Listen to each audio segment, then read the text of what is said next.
እሺ እግዚአብሔር ያክብርልኝ ቴዲ፣ ደቂቃውን ማስጀመር ትችላለህ። በስመ አብ ወወልድ ወመንፈስ ቅዱስ አህዱ አምላክ አሜን። ሳይጓደል በሶስትነት ሳይቀንስ በአምላክነት ከዘላለም ጀምሮ ያለና የሚኖር እግዚአብሔር አምላክ ስሙ የተመሰገነ ይሁን። ክርስቲያን እንደመሆኔ አንድ ሰው ወደ ቤተክርስቲያን ወይም ደግሞ ወደ ቅዱስ ቤተክርስቲያን ለመምጣት ምን አይነት መሰረታዊ ነገር ማወቅ አለበት የሚለውን ነገር ለማስረዳት ያህል በቀላሉ ቤተክርስቲያናችን ሁሉም ሊያውቀው የሚገባው የክርስቶስ ኢየሱስ ቤተክርስቲያን ናት። መሰረቷ ክርስቶስ ነው።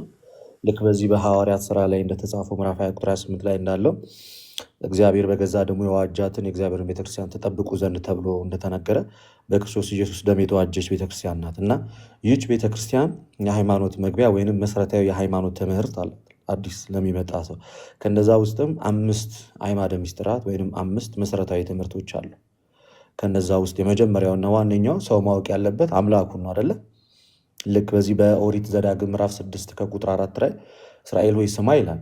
አምላካችን እግዚአብሔር አንድ እግዚአብሔር ነው እንደሚለው የክርስቲያን አምላክ አንድ አምላክ ነው፣ በሶስት አካል የተገለጠ አንድ አምላክ የሚለውን ማወቅ አለበት። ወይንም ደግሞ በአጭሩ የሚስጥረ ስላሴን ትምህርት መረዳትና ማወቅ መቻል አለበት። ሚስጥር ያስባለው ሰዎች የማያውቁት ለሰዎች እውቀት የተከለከለ ትምህርት ሆኖ ሳይሆን ክርስቲያኖች እግዚአብሔር አምላክ እሱ ራሱን በገለጠበት ልክ የሚረዱትና የሚያውቁት ትምህርት ነው እና የመጀመሪያው መግቢያው እግዚአብሔር ማን ነው ብሎ ማወቅና መረዳት ነው። ለዚህ እግዚአብሔር አምላክ ለምሳሌ በዚህ በኦሪት ዘጸአት ምዕራፍ 3 ከቁጥር 13 ላይ ራሱን ለሙሴ የገለጠበት መንገድ በጣም እጅግ ደስ የሚል ሀሳብ አለ እና ምን የሚል ጥያቄ ነበር የነበረው?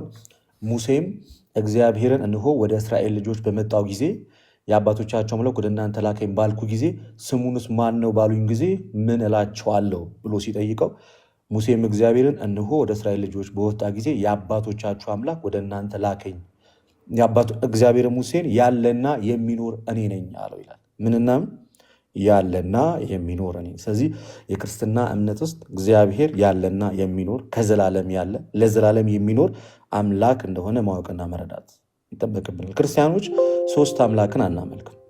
አንዱ አምላክ ግን በ3 አካል የተገለጠ እንደሆነ መጽሐፍ ቅዱስ በሚገባ ይነግረናል። ለምሳሌ በዚህ በማቴዎስ ወንጌል ምዕራፍ 28 ከቁጥር 19 እስከ 20 ድረስ ወደ ዓለም ሂዱ አሕዛብንም በአብ በወልድ በመንፈስ ቅዱስ ስም እያጠመቃችሁ ሲል የአብን የወልድን የመንፈስ ቅዱስን ስም ይጠራና በእነዚህ ስሞች ብሎ አይደለም የሚጠቀልለው፣ ስም ይልና ልክ ለአንድ እንደሚናገር ያደርገዋል። 3 ስም ተጠቅሶ ለምሳሌ አሁን ቴዲ፣ ኤፍሬም እና ዮሐድ ቢባል እነዚህ 3 ስሞች ተብሎ አይደለም የሚነገሩት። እዛ መጽሐፍ ላይ ግን በአብ በወልድ በመንፈስ ቅዱስ ስም ይለዋል። ለምንድን ነው? ስራው በአንድ አምላክ የሚሰራ ስለሆነ 3 አካል ማለት 3 አማልክት እንዳልሆነ ሲያስረዳ ይሄንን ይናገራል። ስለዚህ ክርስትና መሰረታዊ ትምህርቱ የሚጀምረው እግዚአብሔርን በማወቅ እግዚአብሔር ማን ነው፣ ሁሉን ቻይ አዶናይ፣ ያለና የሚኖር አንድ አምላክ በ3 አካል የተገለጠ የሚለውን ያስረዳል። ለምሳሌ በዚህ በኦሪት ዘፍጥረት ምዕራፍ 1 ከቁጥር 26 እግዚአብሔርም አለ ሰውን እንደ መልካችንና እንደ ምሳሌያችን እንፍጠረ። አሁን ለምሳሌ ቴዲ እግዚአብሔር አለ ሲል እንደ አንድ ሰው ወይንስ ከአንድ በላይ እንደሆነ ሰው እየተናገረ ነው? እንደ አንድ ሰው እየተናገረ ነው። አለ ሲል የአንድ ሰው ንግግር ነው አይደል? ስለዚህ ይሄ የእግዚአብሔር ፈጣሪ አንድ እንደሆነ ትረዳለህ። እግዚአብሔር ማለት አለ ሲል ንግግሩ የአንድ ሰው ይመስላል፣ ግን ቀጠል ይልና በመልካችን ይላል አይደል? ከአንድ በላይ እንደሆነ አይናገርም። ስለዚህ እግዚአብሔር በስም በአካል 3 እንደሆነ ግን እነዛም 3 መለኮታዊ አካል በአንድ አምላክነት ጸንተው የሚኖሩ መሆኑን ክርስትና ከመጀመሪያውም ጀምሮ የሚያስተምር። ከዛ ክርስትና ቀጥል ይልና እግዚአብሔርና ሰውን መካከል ያለውን ነገር ያስረዳል። እንግዲህ እግዚአብሔር በመጀመሪያ ሰማይና ምድርን ፈጠረ ካለ በኋላ በመጨረሻው ቀን ሰውን ነው የፈጠረው አይደለ? ሰውን በመልኩ ከፈጠረ በኋላ ሰው የእግዚአብሔርን ትእዛዝ በማፍረሱ ወደቀ። በመውደቁ ምክንያት ሞት ወደ ሰው ልጆች ሁሉ ገባ። ስለዚህ ያንን የሰውን ልጅ ለማዳን እግዚአብሔር ምን አደረገ? አስቀድሞ ነቢያትን፣ ኋላም ደግሞ ራሱ አንድያ ልጁ ወደዚህ ዓለም መጥቶ ሰው በመሆን ዓለምን ያዳነበትን ትምህርት ቤተክርስቲያናችን የሚስጥረ ስጋዌ ወይም የአምላክ ሰው መሆን ትምህርት ብላ ትናገራለች። ከ3ቱ አካል ከአብ ከወልድ ከመንፈስ ቅዱስ አካላዊ ቃል ወልድ በዮሐንስ ወንጌል ምዕራፍ 1 ከቁጥር 1 ላይ በመጀመሪያ ቃል ነበር፣ ቃልም በእግዚአብሔር ዘንድ ነበር ካለ በኋላ ቁጥር 14 ላይ ምን ብሎ ይናገራል? ቃልም ስጋ ሆነ ሲል ከሦስቱ አካል አንዱ ወልድ የእግዚአብሔር ልጅ እርሱ ሰው እንደሆነና የሰው ልጆችን ሁሉም ወደ ዘላለም ሕይወት እንዳመጣቸው ይህ የክርስትና መሰረታዊ ትምህርት ነው። የሚስጥረ ሥላሴን ከተረዳን በኋላ አንድ አምላክ በሦስት አካል የሚለውን ጽኑ ትምህርት ካወቅን በኋላ ቀጣዩ የሚቀጥለው ዋነኛ ነገር የምንረዳው ምንድን ነው ማለት ነው? በዚህ በዮሐንስ ወንጌል ምዕራፍ 3 ከቁጥር 16 ላይ ያለውን መሰረታዊ ቃል የክርስትና ዋና ክፍል ሆኖ እናገኘዋለን። ልክ በእርሱ የሚያምን ሁሉ የዘላለም ሕይወት እንዲኖረው እንጂ እንዳይጠፋ እግዚአብሔር ስንት ልጁን ይላል? አንድያ ልጁን እስኪሰጥ ድረስ ዓለሙን እንዲሁ ወዷልና ይላል። እግዚአብሔር ዓለሙን በመውደዱ ስንት ልጅ ነው የሰጠን? አንድ ልጅ። ኢየሱስ ክርስቶስ የእግዚአብሔር ልጅ ነው ስንል ከዘላለሙ ከእግዚአብሔር ጋር ያለና የሚኖር ነው ያለ ነው። ለምሳሌ ይህንን መወለድ ስጋዊ መወለድ ሳይሆን ይሄ መለኮታዊ ውልደት ነው። በመለኮታዊ አካልነት ነው ወልድ ከአብ ከዘላለሙ የተወለደው። ልክ ለምሳሌ ከፀሐይ ብርሃን እንደሚወጣና በዛ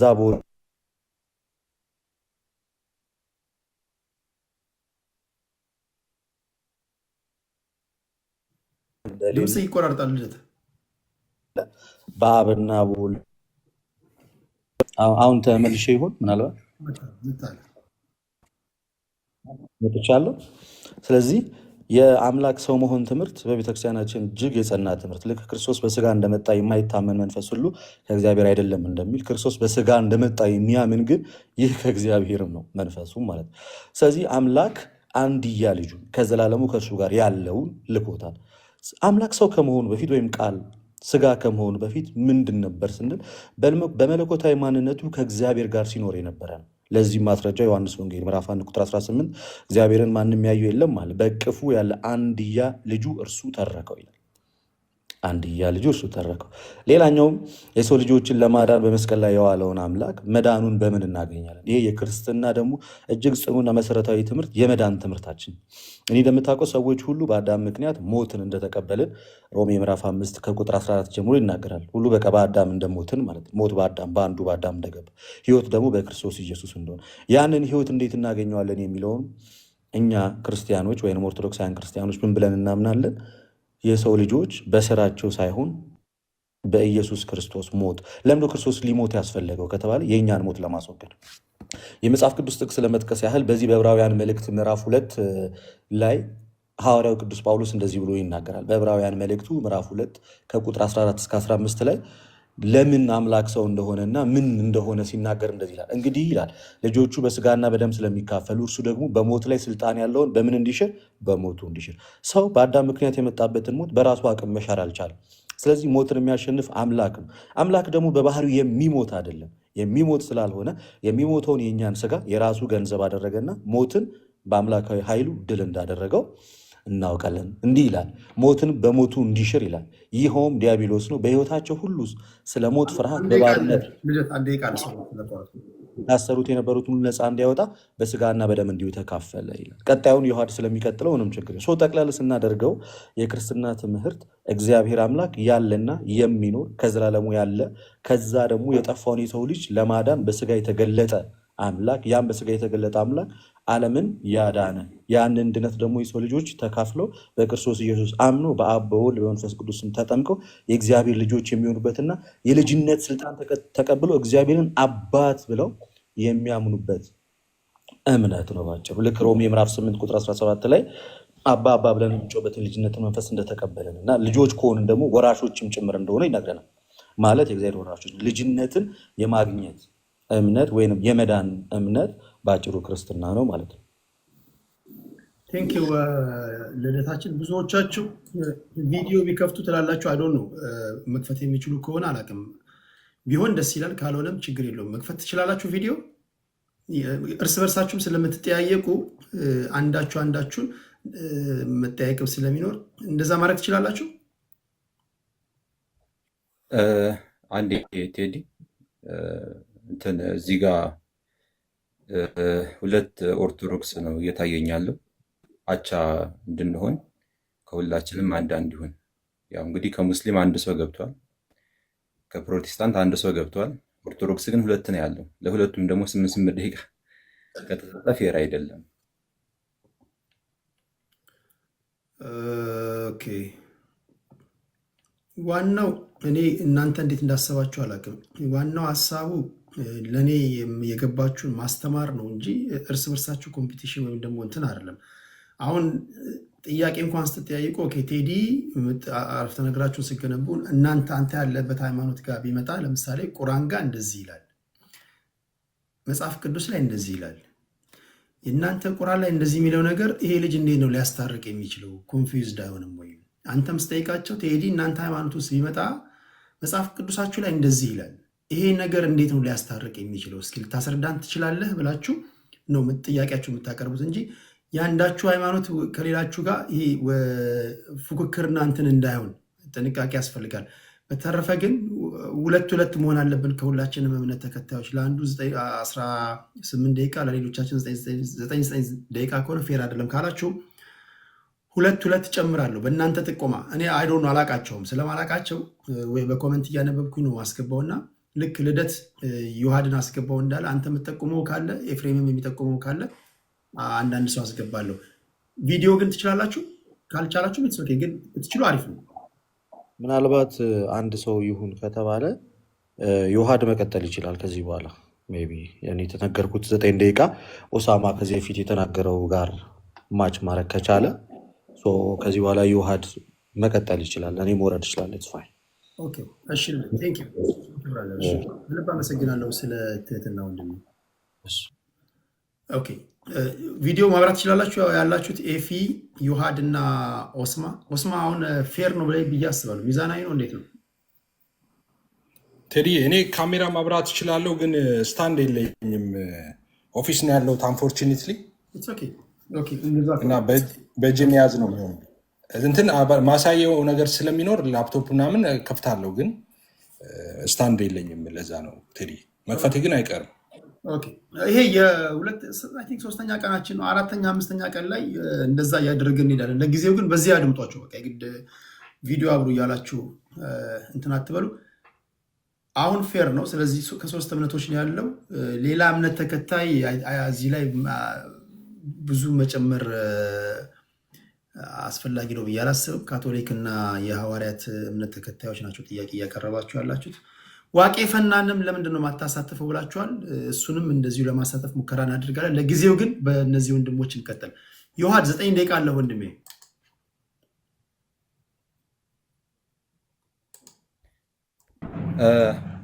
ድጋሚ ለኦርቶዶክስ 9 ደቂቃ እየተሰጠ ነው። ፌር አይደለም። ኤፍሬም ነው መቀጠል ያለበት። ኤፍሬም ፕሮቴስታንት ነው መሰለኝ። ኤፍሬም ነው ለካ። ኦኬ ኤፍሬም፣ ከዛ ዮሐድ አካሄዱ ልደስ ስለወጣ እንትን ብሎብኝ ነው። እሺ ኤፊ 9 ደቂቃ አለ ወንድሜ።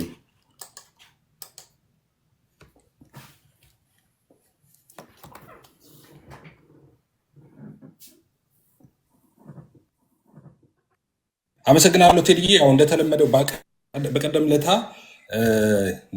ትንሽ ነገረ ድነትን በተመለከተ የተወሰነ ነገር አንስቼ ስለነበረ አሁን ትሪኒቲ ላይ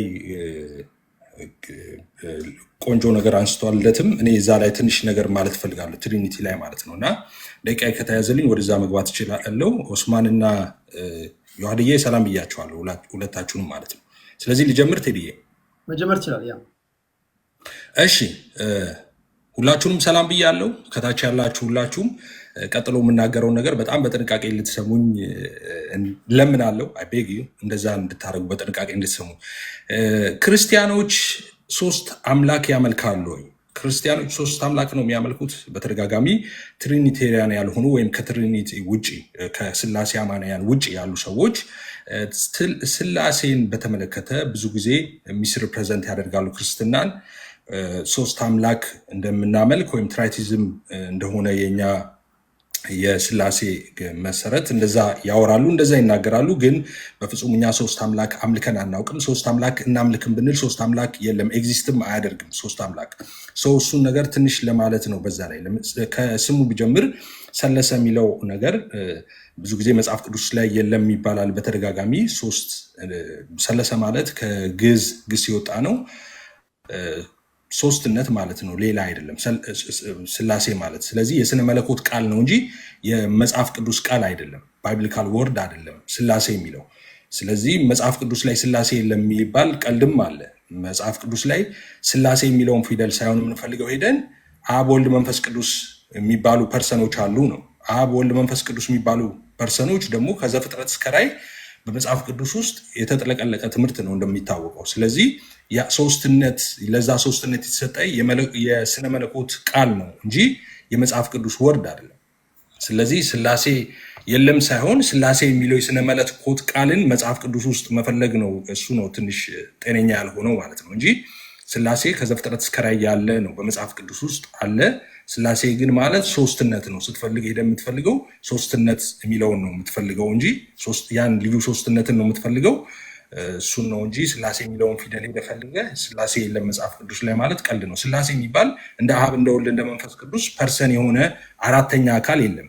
ስላሴ ማለት የአብ የወልድ መንፈስ ቅዱስ ስም ነው፣ የስነ መለኮት ቃል ነው ቃሉ ማለት ነው። ኦኬ ከሱ ልጀምር ብዬ ነው።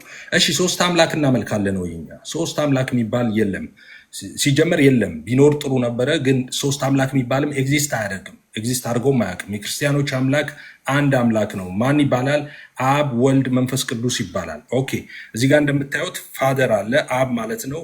ሰን አለ እዚህ ጋር፣ ወልድ ማለት ነው። ሆሊ ስፒሪት አለ፣ መንፈስ ቅዱስ ማለት ነው። እቺ ጋድ የምትለዋ እዚህ ጋር ኢሰንስ ነች ወይም ኔቸር ነች እንደምታውቁት። ኦኬ እሺ ይሄ አንዱ ኔቸር፣ ይሄ ኔቸር አንዱ ኔቸር በሶስቱም በአብ በወልድ በመንፈስ ቅዱስ በሶስቱ አካላት ውስጥ በሙላት ይኖራል። የትኛው? ይሄ አንዱ ኔቸር። ኦኬ አንዱ ኢሰንስ በሶስቱ ውስጥ በሙላት ይኖራል። ኦኬ ኢየሱስን ወይም ደግሞ ወልድን አምላክ ነው ትላላችሁ? አዎ። አብ አምላክ ነው ትላላችሁ? አዎ። መንፈስ ቅዱስም አምላክ ነው ትላላችሁ? አዎ። ስለዚህ ሶስት አምላክ ነው የምታመልኩት ማለት ነው። አምላክ አምላክ አምላክ፣ ስለዚህ ሶስት አምላክ ነው ይላሉ። ነው አይደለም፣ አንድ አምላክ ነው። አምላክ አምላክ አምላክ አንድ አምላክ እንዴት ይመጣል? አምላክ አምላክ አምላክ ካልክ በኋላ ከዛ በኋላ ዴን አንድ አምላክ እንዴት ትላለህ? በጣም ጥሩ። አብም ወልድም መንፈስ ቅዱስም ይሄን አንዱን ኔቸር ነው የሚካፈሉት። ኦኬ ይሄ አንዱ ኔቸር ነው በአብም በወልድም በመንፈስ ቅዱስ ስም ውስጥ ያለው። አብ የራሱ መለኮት የለውም፣ ወልድ የራሱ መለኮት የለውም፣ መንፈስ ቅዱስ የራሱ መለኮት የለውም። ያለው አንድ መለኮት ነው። መለኮት አይከፈልም። ይሄ አንዱ መለኮት አብም ወልድም መንፈስ ቅዱስም ሼር የሚያደርጉት ፉሊ ሼር የሚያደርጉት ይሄን አንዱ ኔቸር ነው። አብ የራሱ መለኮት ቢኖረው፣ ወልድ የራሱ መለኮት፣ መንፈስ ቅዱስ የራሱ መለኮት ቢኖረው ሶስት አማልክት ነው። ነገር ግን የለም፣ አብ ከወልድ የተለየ አምላክነት የለውም፣ ወልድ ከአብ የተለየ አምላክነት የለውም፣ መንፈስ ቅዱስ ከአብና ከወልድ የተለየ አምላክነት የለውም። አንድ አምላክ ነው ያለው የምንለው ለዚህ ነው። ኢሰንሱ አንድ ስለሆነ ማለት ነው። በፐርሰን ኦፍኮርስ 3 ዲስቲንክት ፐርሰንስ አሉ። ኦኬ 3 አካላት አሉ። ነገር ግን አንድ መለኮት ነው ያለው። ይሄን አንዱን ኔቸር ነው በአብም በወልድም በመንፈስ ቅዱስም ውስጥ ያለው። ኦኬ ስለዚህ ከዛ የተነሳ ነው አብን አምላክ ወልድን አምላክ መንፈስ ቅዱስን አምላክ የምንለው። ይሄ አንዱ ኔቸርን ፉሊ ኦኬ በሶስቱም አካላት ውስጥ ስላለ ነው። 1 2 3 ብለው ይቆጥሩና አካላትን ቆጥረው ሶስት አምላክ አለ ይላሉ። ይሄ ፐርሰን ነው፣ ኢሰንስ አንድ ነው። ኦኬ አንዱ ኢሰንስ ነው በሶስቱም አካላት ውስጥ ያለው። ለምሳሌ በምድር ላይ ስንት አይነት ሰውነት አለ? የሰውነት ኢሰንስ ስንት ነው? ምድር ላይ ሰውነት ኢሰንስ አንድ ነው አይደለ? ሰዎች ሁሉ ሰዎች ናቸው እንጂ ዝንጀሮዎች አይደሉም። ሰዎች ናቸው። የሰውነትን ኢሰንስ የተካፈለ ሁሉ ሰው ነው እንጂ ሌላ አካል አይደለም። ኦኬ ሌላ ፍጡር አይደለም። ስለዚህ የሰውነት ኢሰንስ ስንት ነው? አንድ ነው። እዚህ ገስት ላይ ስንት ሰው አለ? አንድ የሰውነት ኢሰንስ አለ። አንድ ሰውነት ነው ያለው። 2 3 4 ሰውነት የለም። አንድ ሰውነት ግን ገስት ላይ ስንት ሰዎች አሉ? 4 ሰዎች አሉ። ኦኬ የሰውነት ኢሰንስ አንድ። ወይም ደግሞ ወንዶች ስለሆንም በሌላ ምሳሌ ልስጥ። ለምሳሌ በምድር ላይ ስንት አይነት አባትነት አለ? የአባትነት ኢሰንስ ስንት ነው? አንድ ነው። ልጅ የወለደ ወንድ በሙሉ ምን ተብሎ ይጠራል? አባት ተብሎ ይጠራል አይደለ? እናት አይባልም መቼስ። ወንድ ከሆነ ልጅ ከወለደ አባት ተብሎ ይጠራል። የአባትነት ኢሰንስ ስንት ነው? አንድ። ስንት አባቶች አሉ? በጣም በርካታ። በምድር ላይ ገስት ላይ ያለነው በምሳሌ ልጆች ቢኖሩ ሁላችንም አባትነት ኢሰንስ አንድ ነው። ግን አራታችንም አባት ተብለን የተጠራ ነው። ለምንድን ነው? አንዱን የአባትነት ኢሰንስ ስለተካፈልን ነው። ፉሊ ሼር ስለምናደርግ አባት ተብለን እንጠራለን። ኦኬ 4 አባት ተብለን ልንጠራ እንችላለን። ኢሰንሱስ ግን ስንት ነው? አንድ ነው። ኦኬ 2 3 የለም። አለበለዚያ እናት ነው የምትሆነው እንጂ አባት ልትሆን አትችልም። ኢሰንሱ የአባትነት አንድ ስለሆነ እዚህ ጋር ይሄ ኢሰንስ ኔቸር አንድ ነው። 2 3 4 መሆን አይችልም። ሶስት ስንል ስለ ፐርሰን እያወራን ነው፣ ስለ አካል ነው የምናወራው እንጂ ስለ መለኮት አይደለም የምናወራው። መለኮት አንድ ነው። ይሄ አንዱ መለኮት ነው በሶስቱ አካላት ያለው። ለዛ ነው አምላክ አምላክ አምላክ ብለን ግን አንድ አምላክ ምንለው ይሄንን አንዱን መለኮት ነው ፉሊ ሼር የሚያደርጉት እንጂ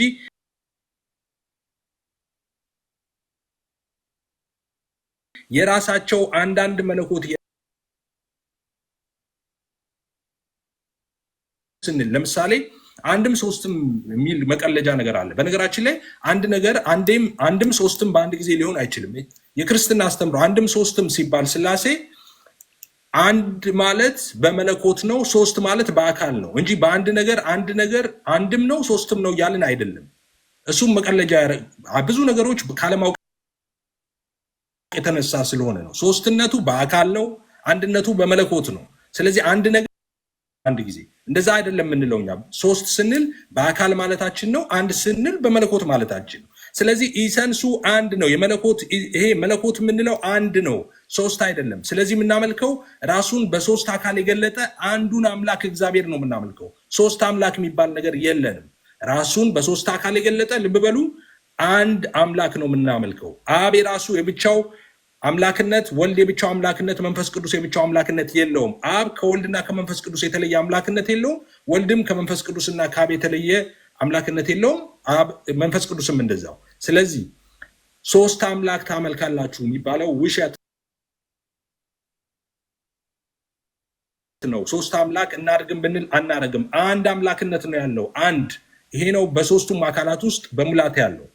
ኦኬ። ስለዚህ ሶስት አምላክ ነው የምታመልኩት የሚባለው ነገር ሐሰት ነው፣ ስም ማጥፋት ነው። ሶስት አምላክ አናመልክም። የኛ አምላክ አብ ወልድ መንፈስ ቅዱስ ይባላል። ራሱን በሶስት አካል የገለጠው አንዱን አምላክ ነው የምናመልከው። አካል ስንል ረቂቅ መንፈሳዊ አካል ማለታችን ነው። የሚጨበጥ የሚዳሰስ ማለት እኔ ማለት የሚችል ረቂቅ መንፈሳዊ አካል ነው እያወራን ያለ ነው እንጂ የሚጨበጥ የሚዳሰስ አካል ማለት አይደለም። ኦኬ፣ አንድ ደቂቃ ነው ያለኝ። ኦኬ፣ ስለዚህ ይሄ ነገር ገዚሁ ላይ ሊጨርሰው በቃ አንድ ደቂቃ ከሆነ ያለኝ። ስለዚህ ሶስት አምላክ ነው የሚያመልኩት ክርስቲያኖች የሚባለው ውሸት ነው፣ ውሸት ነው፣ ውሸት ነው። ክርስትና ሶስት አምላክ እና በነገራችን ላይ ኤግዚስት የሚያደርግም ሶስት አምላክ የለም ምድር ላይ ያለው እግዚአብሔር ከአማልክቶች መካከል እንዳንዱ ሳይሆን ከአማልክት መካከል ብቸኛ አምላክ ነው። ሶስት አምላክም ሁለት አምላክም የለም ምድር ላይ ያለው በሰማይ ያለው ኤግዚስት የሚያደርገው አንድ አምላክ ነው። እሱም የክርስቲያኖች አምላክ ነው። አብ ወልድ መንፈስ ቅዱስ አንድ አምላክ ይባላል። አንድ አምላክ ራሱን በሶስት አካል የገለጠ ይሄ አንድ ነው በሶስቱም አካላት ውስጥ በሙላት ያለው እንጂ አብ የራሱ መለኮት፣ ወልድ የራሱ፣ መንፈስ ቅዱስ የራሱ መለኮት የለውም። አመሰግናለሁ ቴዲ። ዮሐድ ንጉስ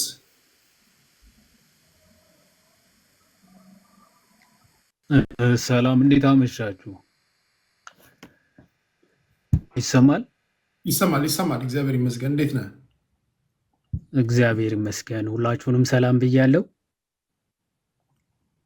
መቀጠል አሁን ልቀጥል? ትችላለህ። ደቂቃ እየቆጠረ ነው። ኦኬ፣ ጀምሯል። እሺ። በስመ አብ ወወልድ ወመንፈስ ቅዱስ አሐዱ አምላክ አሜን።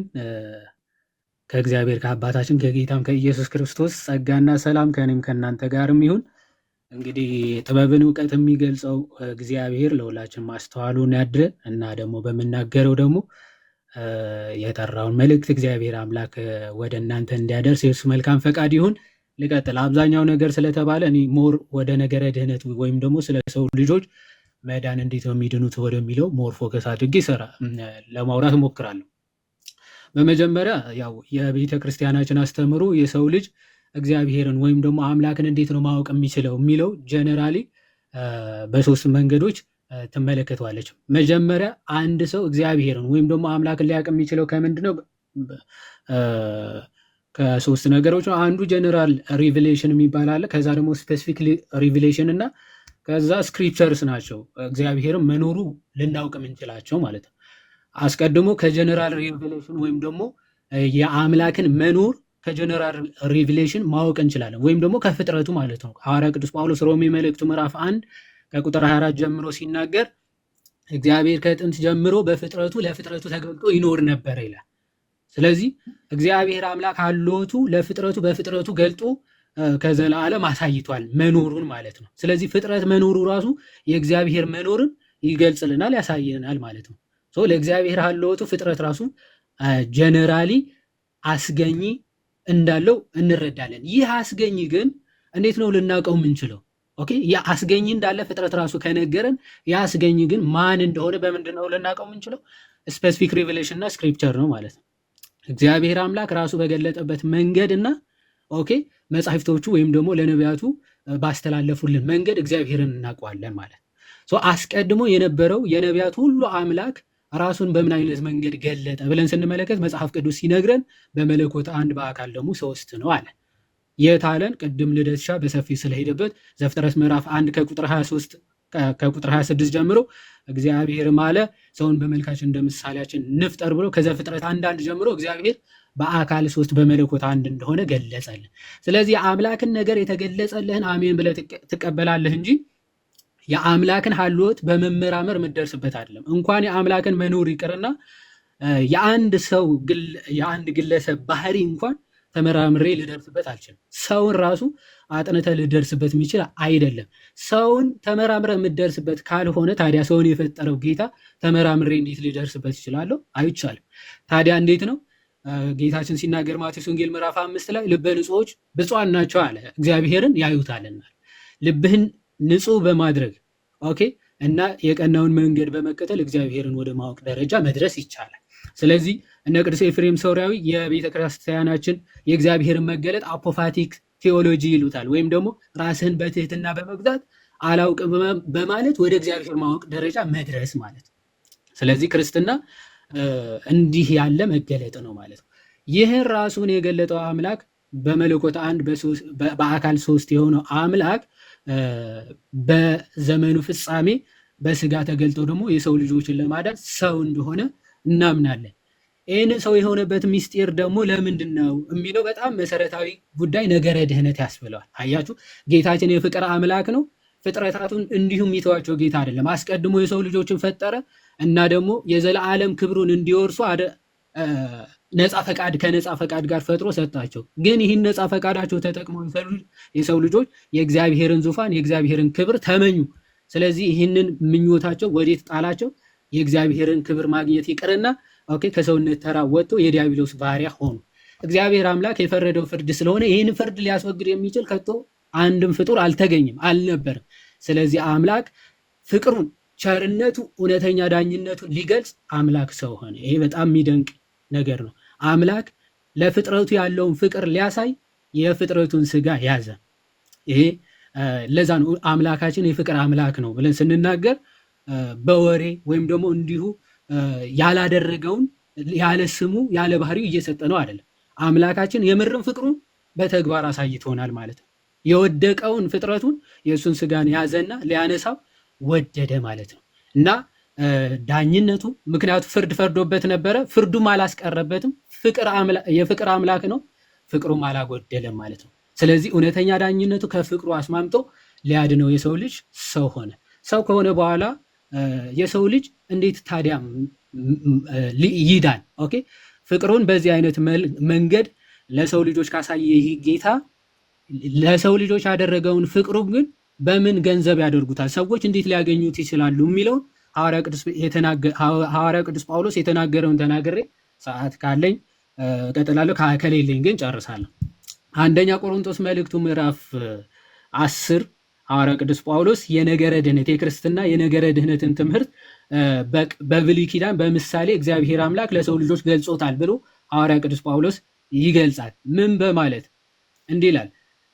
ወንድሞች ሆይ ይህን ታውቁ ዘንድ እወዳለሁ። አባቶቻችሁን ሁሉ ከደመና በታች ነበሩ፣ ሁሉም በባህር መካከል ተሻገሩ፣ ሁሉም ሙሴን ይተባበሩ ዘንድ በደመናና በባህር ተጠመቁ፣ ሁሉም ያን መንፈሳዊ መብል ጠጡ፣ ሁሉ ያን መንፈሳዊ መጠጥ ጠጡ።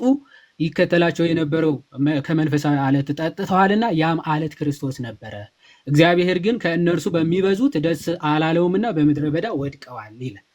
አሁን የነገረ ድህነት ትምህርት አስቀድሞ ያለ ስራ በጸጋ የሚገኝ መዳን ተብሎ ይነገራል። ወይም ደግሞ ድነናል ብለን እንጀምራለን። ከዛ በኋላ መዳናችንን እንፈጽማለን። በመጨረሻ ደግሞ እንድናለን ብለን ድህነት በሶስት ከፍለን እንመለከተዋለን። የመጀመሪያው ድነናል የምንለው የሰው ልጆች መስራት ያልቻሉትን ክርስቶስ የሰራውን ስራ አምኖ ምስጢራትን በመቀበል የምናገኘው መዳን ነው።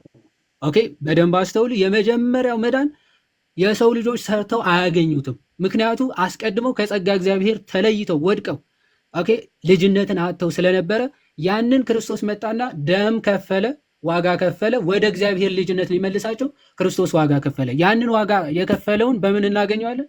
አምኖ ጥምቀትን አምኖ ምስጢራትን በመቀበል አምኖ ተጠምቆ ማለት። ስለዚህ ልጅነትን ያገኛል። ይሄ ድነናል ብለን ያለ ስራ ኤፌሶን ምዕራፍ 2 ቁጥር 8 ሐዋርያ ቅዱስ ጳውሎስ ሲናገር ጸጋ በእምነት አድኗቸዋል ከእናንተ አይደለም ከስራ አይደለም ይላል። ይህንን መዳን በሰው ልጆች ስራ በፍጥረታት ስራ ሊመጣ የሚችል አይደለም። ስለዚህ ልጅነቱን በእንደዚህ አይነት ምስጢራት እናገኘዋል። ይህንን ልጅነት ያገኘ ሰው ግን ዝቅ ብሎ ኤፌሶን ምዕራፍ 2 ከቁጥር 10 ላይ ምን ብሎ ይናገራል? ኦኬ ፍጥረቱ ነንና እንመላለስበት ዘንድ ክርስቶስ ኢየሱስ መልካሙን ስራ ለመስራት በክርስቶስ ኢየሱስ ተፈጠርን ይላል። አዲስ ፍጥረት የሆነው ግን ምን ለማድረግ ነው ይላል ሐዋርያ ቅዱስ ጳውሎስ? መልካሙን ስራ ለመስራት በክርስቶስ ኢየሱስ ተፈጠርን ይላል። ኦኬ ልጅነት ማግኘት ማለት አዲስ ፍጥረት መሆን ማለት ነው።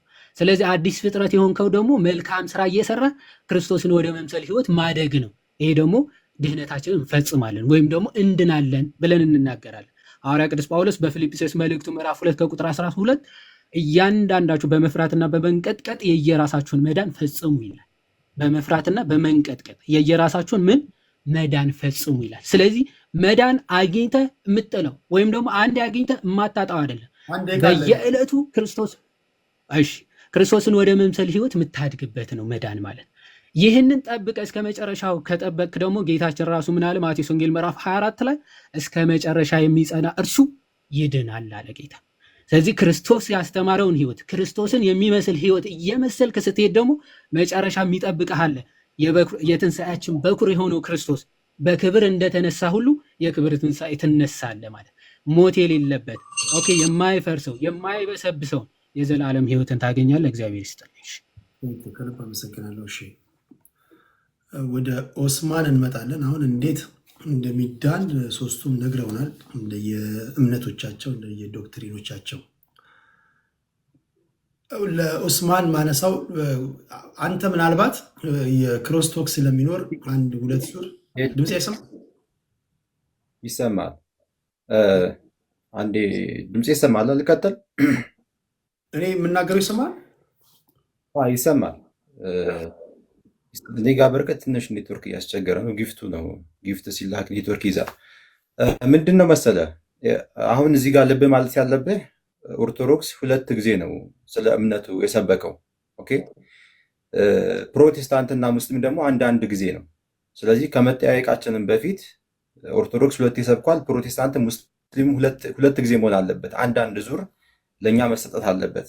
ኦኬ ልደትና ዮሐድ ሁለቱም ኦርቶዶክስ ናቸው አይደል እንዴ? ስለዚህ 2 ጊዜ ነው ስለ ኦርቶዶክስ የተናገረው። ስለ እስልምናም ስለ ፕሮቴስታንትም እንደዛ መሆን አለበት፣ ፌር እንዲሆን ማለት ነው። ቆይ ቁጥሩን ተውት፣ 5 ሰውም ገብቶ 1 ሰውም ካለ ዋናው አንተ በእምነት ላይ መተማመንህ ማሳደር ነው። ዋናው አንተ እነሱ ሲናገሩ አድምጫቸው አንተ ስትናገር ኢንተራፕት አለማድረጌ ነው። በተረፈ የሚሰራው ቃሉ ነው፣ አንተ ውስጥ ያለው ነው ቃሉ የሚሰራው ብዬ ነው የማምነው። በተቻለ መጠን ግን ስብጥሩ ሚዛናዊ እንዲሆን አድርጋለሁ። አሁን ያኛው ስለተስተካከለ ድጋሚ ወደኋላ እንመለስም። ኦልሬዲ ገብቶ ነበር ልደት ከገባ አይቀር ተናግሮ ሄዷል። ይሄ የመጀመሪያም የመጨረሻም አይደለም። እንቀጥላለን ገና ብዙ ነገሮችን ስለምንነካካ በዚሁ ኮምፕሌን እያቀረብን ወደኋላ እንዳንጎተት እሱ መስተካከያ ቢሰጥበት። ኦልሬዲ ተናግሯል። ሰዎች ያደመጡትን አድምጠዋል። በዛ ወድ ብንረዳው። ሌላ ምትለዋለህ? አይ ችግር የለም ማለት እንግዲህ አሁን ደቂቃ ሲሰጥ በሰፊው ደቂቃ ሲሰጥ ሰው ስለራሱ ሃይማኖት በሰፊው ለመግለጽ ይመቸዋል። ገባ እንትን እንዲሆነ ችግር የለም። እንዲሁም መቀጠል እንችላለን። ኖርማል ነው። ኦኬ ወደ እንትኑ እንመለስ። እናንተ ጋር ለምሳሌ የኦርቶዶክሶችን የፕሮቴስታንቶችን ሰምተናል። እናንተ ጋር ለመዳን ስራ ያስፈልጋል? ስራ የሚባል ነገር አለ ወይስ እንዲሁ አላህን ሰዎች አላህን ከተቀበሉ በኋላ ኦልሬዲ አውቶማቲካሊ የጀነት በር ይከፈትላቸዋል? እሱን ትነካልንና ምናልባት ደቂቃ ካለ እነሱም አንተን ይጠይቀዋል፣ አንተም እነሱን ይጠይቀዋል። እርስ በርሳቸው በምታደርጉት መጠያየቅ፣ በሰከነ መንገድ በሚደረግ መጠያየቅ እኛ እንድንማማር ማለት ነው። እና መጠየቅ የምትፈልገው ነገር ካለ ኤፍሬምን፣ እናንተ ጋር ስለ ድህነትን አስመልክቶ እንደዚህ ይላል ይሄ ነገር ቴዲን ይሄን አምኖ እናንተ ጋር ቢመጣ አይጋጭበትም ወይ እንዴት ታስታርቁታላችሁ ብለህ መጠየቅ ትችላለህ ለማለት ያለው። ቀጣዩ 9 ደቂቃ አንተ ነው ወንድሜ። ኦኬ እሺ፣ ባለኝ ደቂቃ ለመናገር እሞክራለሁ ኢንሻአላህ። ቢስሚላህ ወልሐምዱሊላህ ወሰላቱ ወሰላም ዐላ ረሱሊላህ ረቢ ሽረሕ ሊ ሰድሪ ወየስር ሊ አምሪ ወሕሉል ዑቅደተን ሚን ሊሳኒ ፈኢነ ኸይረል ሐዲስ ኪታቡላህ ወኸይረል ሀዲይ ሀዲዩ ሙሐመድን ሰለላሁ ዐለይሂ ወሰለም። ኔትወርክ ችግር ካለ አሳውቁኝ፣ ቪዲዮን አጠፋዋለሁ። ያው ለመረጃም እንዲመቸኝ ነው ቪዲዮን አሁን ላይ ያበራሁት። ምንድን ነው እዚህ ጋር ወገኖቻችን ያነሱት ሀሳብ አለ፣ ስለ ክርስትና ያነሱት ሀሳብ አለ። እንደ አጠቃላይ ቁርአን ስለ ሁሉም ነገር ይናገራል። ባይደዌ ለምን? ቁርአን የፈጣሪያችን ቃል ስለሆነ፣ ሁሉም ነገር ደግሞ የፈጣሪያችን ፍጥረት ስለሆነ አላህ ስለ ሁሉም ፍጥረታቱ ይናገራል። ቁርአን ስለ ሁሉም ነገር ነው የሚናገረው። አሁን እዚህ ጋር ኤፍሬም ያነሳው ፖይንት አለ፣ ስለ ስላሴ ማለት ነው። አላህ ቁርአን ላይ ምንድን ነው የተናገረው? ለቀድ ከፈረ አለዚነ ቃሉ ኢነላሃ ሳሊሱ ሰላሳ።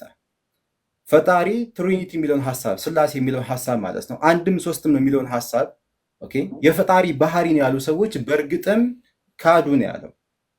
ይህንን የተናገረው ሰው አይደለም ወይ ደግሞ ነብይ አይደለም ወይ ደግሞ መላእክት አይደለም፣ ፈጣሪያችን አላሁ ስብሐነሁ ወተዓላ ነው። በእርግጥም ካዱ ከፈሩ ብሎ ዘግቶታል በአራት ነጥብ። መጽሐፋቸው የሚል አይደለም ያለው፣ መጽሐፋቸው እንዲህ የሚል ሰዎች አይደለም፣ ንግግራቸውን ነው ያለው።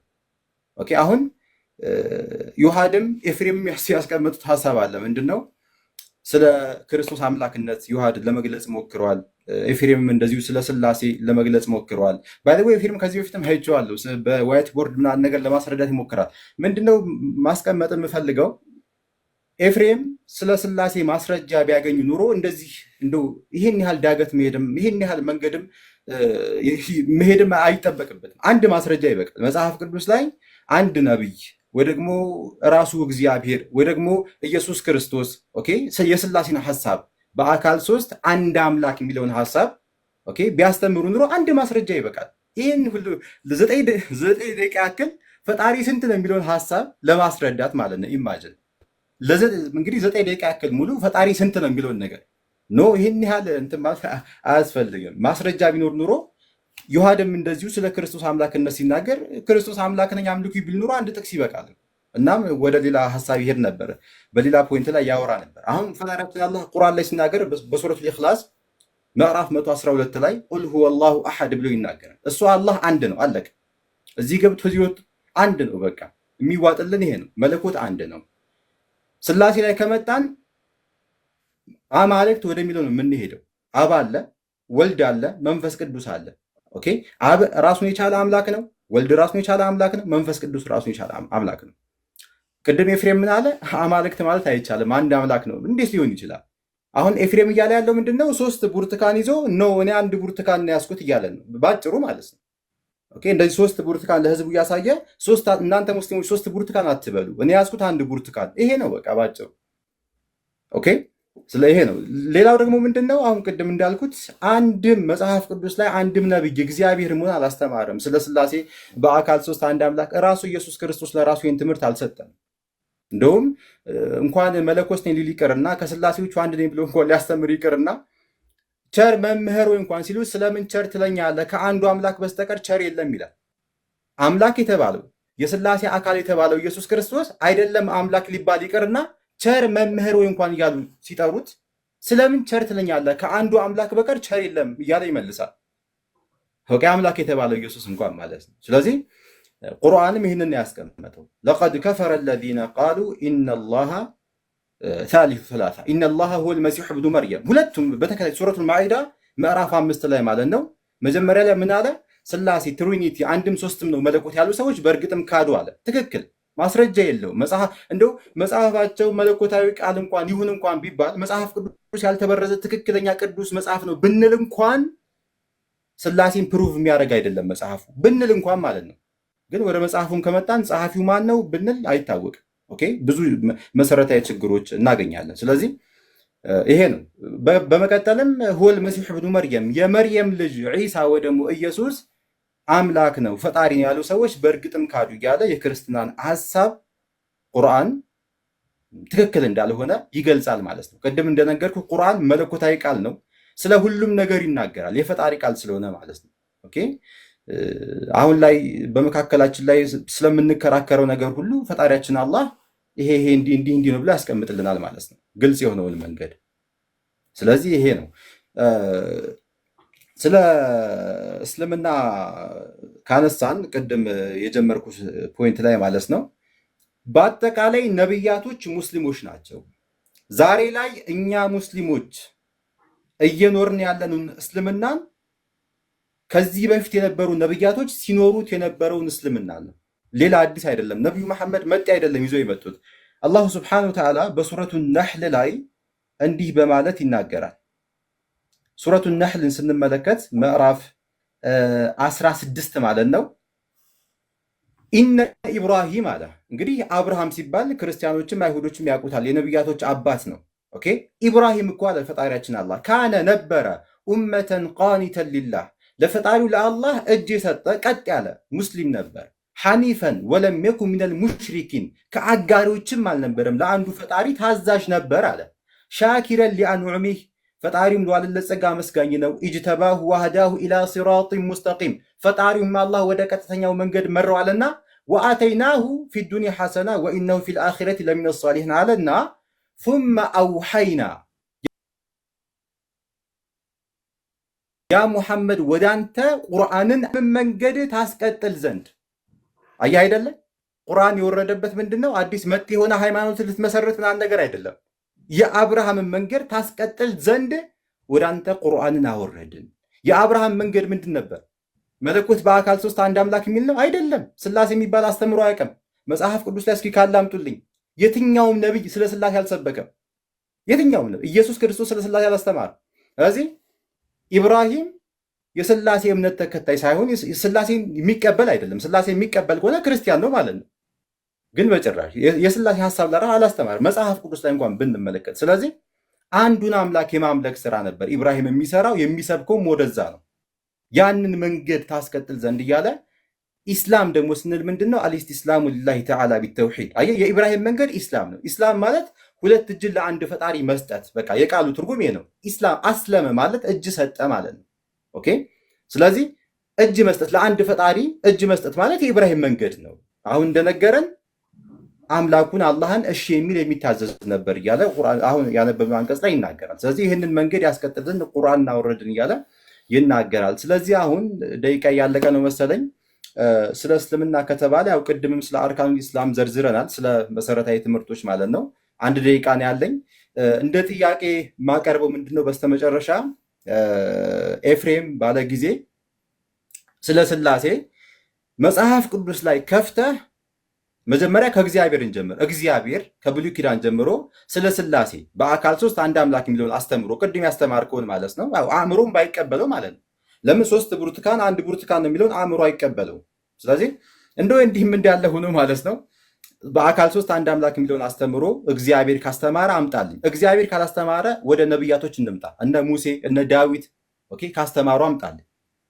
ጥያቄ ነው። ኦኬ እንዲሁም ለዮሐር ደግሞ ምለው ምንድነው ኢየሱስ ክርስቶስ አምላክ ስለመሆኑ ቅድም ፕሩቭ ለማድረግ ሞክሯል። ኢየሱስ አንድ ቦታ እኔ ፈጣሪ ነኝ አምልኩኝ፣ እንዲህ ከስላሴዎቹ አንዱ ነኝ አምልኩኝ ፈጣሪ ነኝ ብሎ ያስተማረበት ቦታ ካለ አንድ ቦታ አምጣልኝ። አንድ ቦታ ብቻ ማለት ነው። ስለዚህ ደቂቃ ያልቋል መሰለኝ። እነዚህ ጥያቄዎች ናቸው። ጨርሻለሁ። ቴንክ ዩ። አንድ ይሄ የፕሩፍ ወይም ደግሞ የማስረጃ ጥያቄ ነው ያነሳው። ተመሳሳይ ነገር ከተናገሩ በኋላ ጥያቄ ለአንተን ያቀርቡልሃል፣ አንተንም ይጠይቀዋል። በዚህ መሀል ብዙዎቻችሁ ቁም ነገር እየጨበጣችሁ እንዳላችሁ ተስፋ አደርጋለሁ።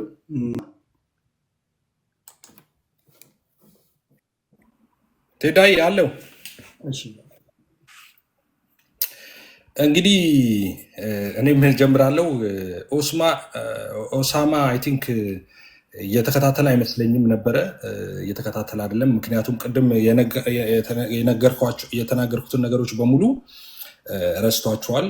አሁን ግን የቅድሙ ልመና እሱንም ኢንክሉድ ያደርጋል ብዬ ላሳስበው እወዳለሁ፣ በደንብ እንዲሰማ ማለት ነው።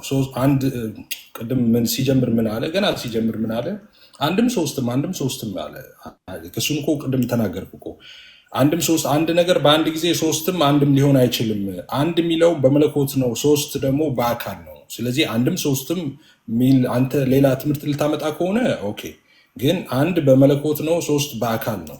እንደዛ ነው እና ወደዛ ትዊስት ማድረጉ ትክክል አይደለም። ሌላም በመጽሐፍ ቅዱስ አምጣት፣ ትሪኒቲን ሶስት አካል የሚለውን አምጣት። ኧረ ድፍረት! መጽሐፍ ቅዱስ በሙሉ የሚናገረው ስለ ሶስት አካል አይደል እንዴ? ስለ አንድ መለኮት አይደል እንዴ መጽሐፍ ቅዱስ የሚያወራው? እሺ ዮሐንስ 1:1 ተጀመረ። በመጀመሪያ ቃል ነበረ አለ። ቃል ነበረ፣ በመጀመሪያ ምን ነበር? ቃል ነበረ። ስለ እግዚአብሔር ልጅ ስለ ኢየሱስ ክርስቶስ ነው ይሄን የሚያወራው። ኦኬ፣ ልብ ብላችሁ ተከታተሉ። በመጀመሪያው ቃል ነበረ። በመጀመሪያው ቃል ነበር ማለት ቃል ያልነበረበት ጊዜ የለም ማለት ነው። ኦኬ፣ ቃል ያልነበረበት ጊዜ የለም።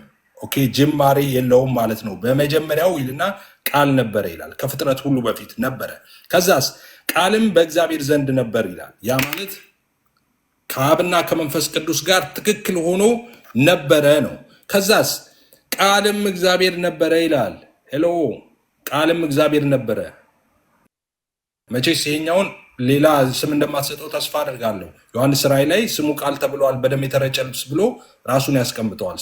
ኦኬ፣ ቃል ስጋ ሆነ ይላል። እዚህ ጋር ወርዶ እዛም ሳንሄድ ማለት ነው። እዚህ ጋር 12 አሚን ቆይ ወደ እሱ ጋር ሄዳለሁ እንዳላምታታው። አሁን በመጀመሪያው ቃል ነበረ፣ ቃልም በእግዚአብሔር ዘንድ ነበረ፣ ቃልም እግዚአብሔር ነበር ይላል። ወደ ታች ወርዶ ግን እዚሁ ላይ ቃል ስጋ ሆነ ይላል። የሚያወራው ስለ ወልድ ነው፣ የታወቀ ነው። ስለዚህ ቃል ምንድን ነበር? እግዚአብሔር ነበር ይላል።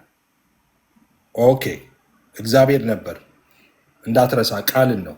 እሺ፣ 3% የሚባል ነገር የለም እንደዛ መጽሐፍ ቅዱስ ላይ 3% የሚል ነገር የለም።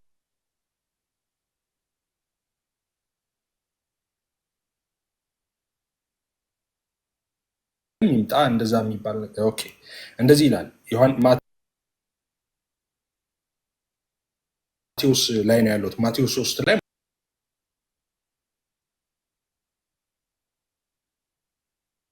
ማቴዎስ 3:16 እንደዚህ ይላል። ማቴዎስ 3:16 እንደዚህ ይላል። ኢየሱስም ከተጠመቀ በኋላ ወዲያው ከውሃ ወጣ፣ እነሆ ሰማያት ተከፈቱ፣ የእግዚአብሔር መንፈስ ይላል። ስለ መንፈስ ቅዱስ ነው የሚያወራው፣ ስለ ሆሊ ስፒሪት። የእግዚአብሔር መንፈስ እንደ ርግብ ሲሆን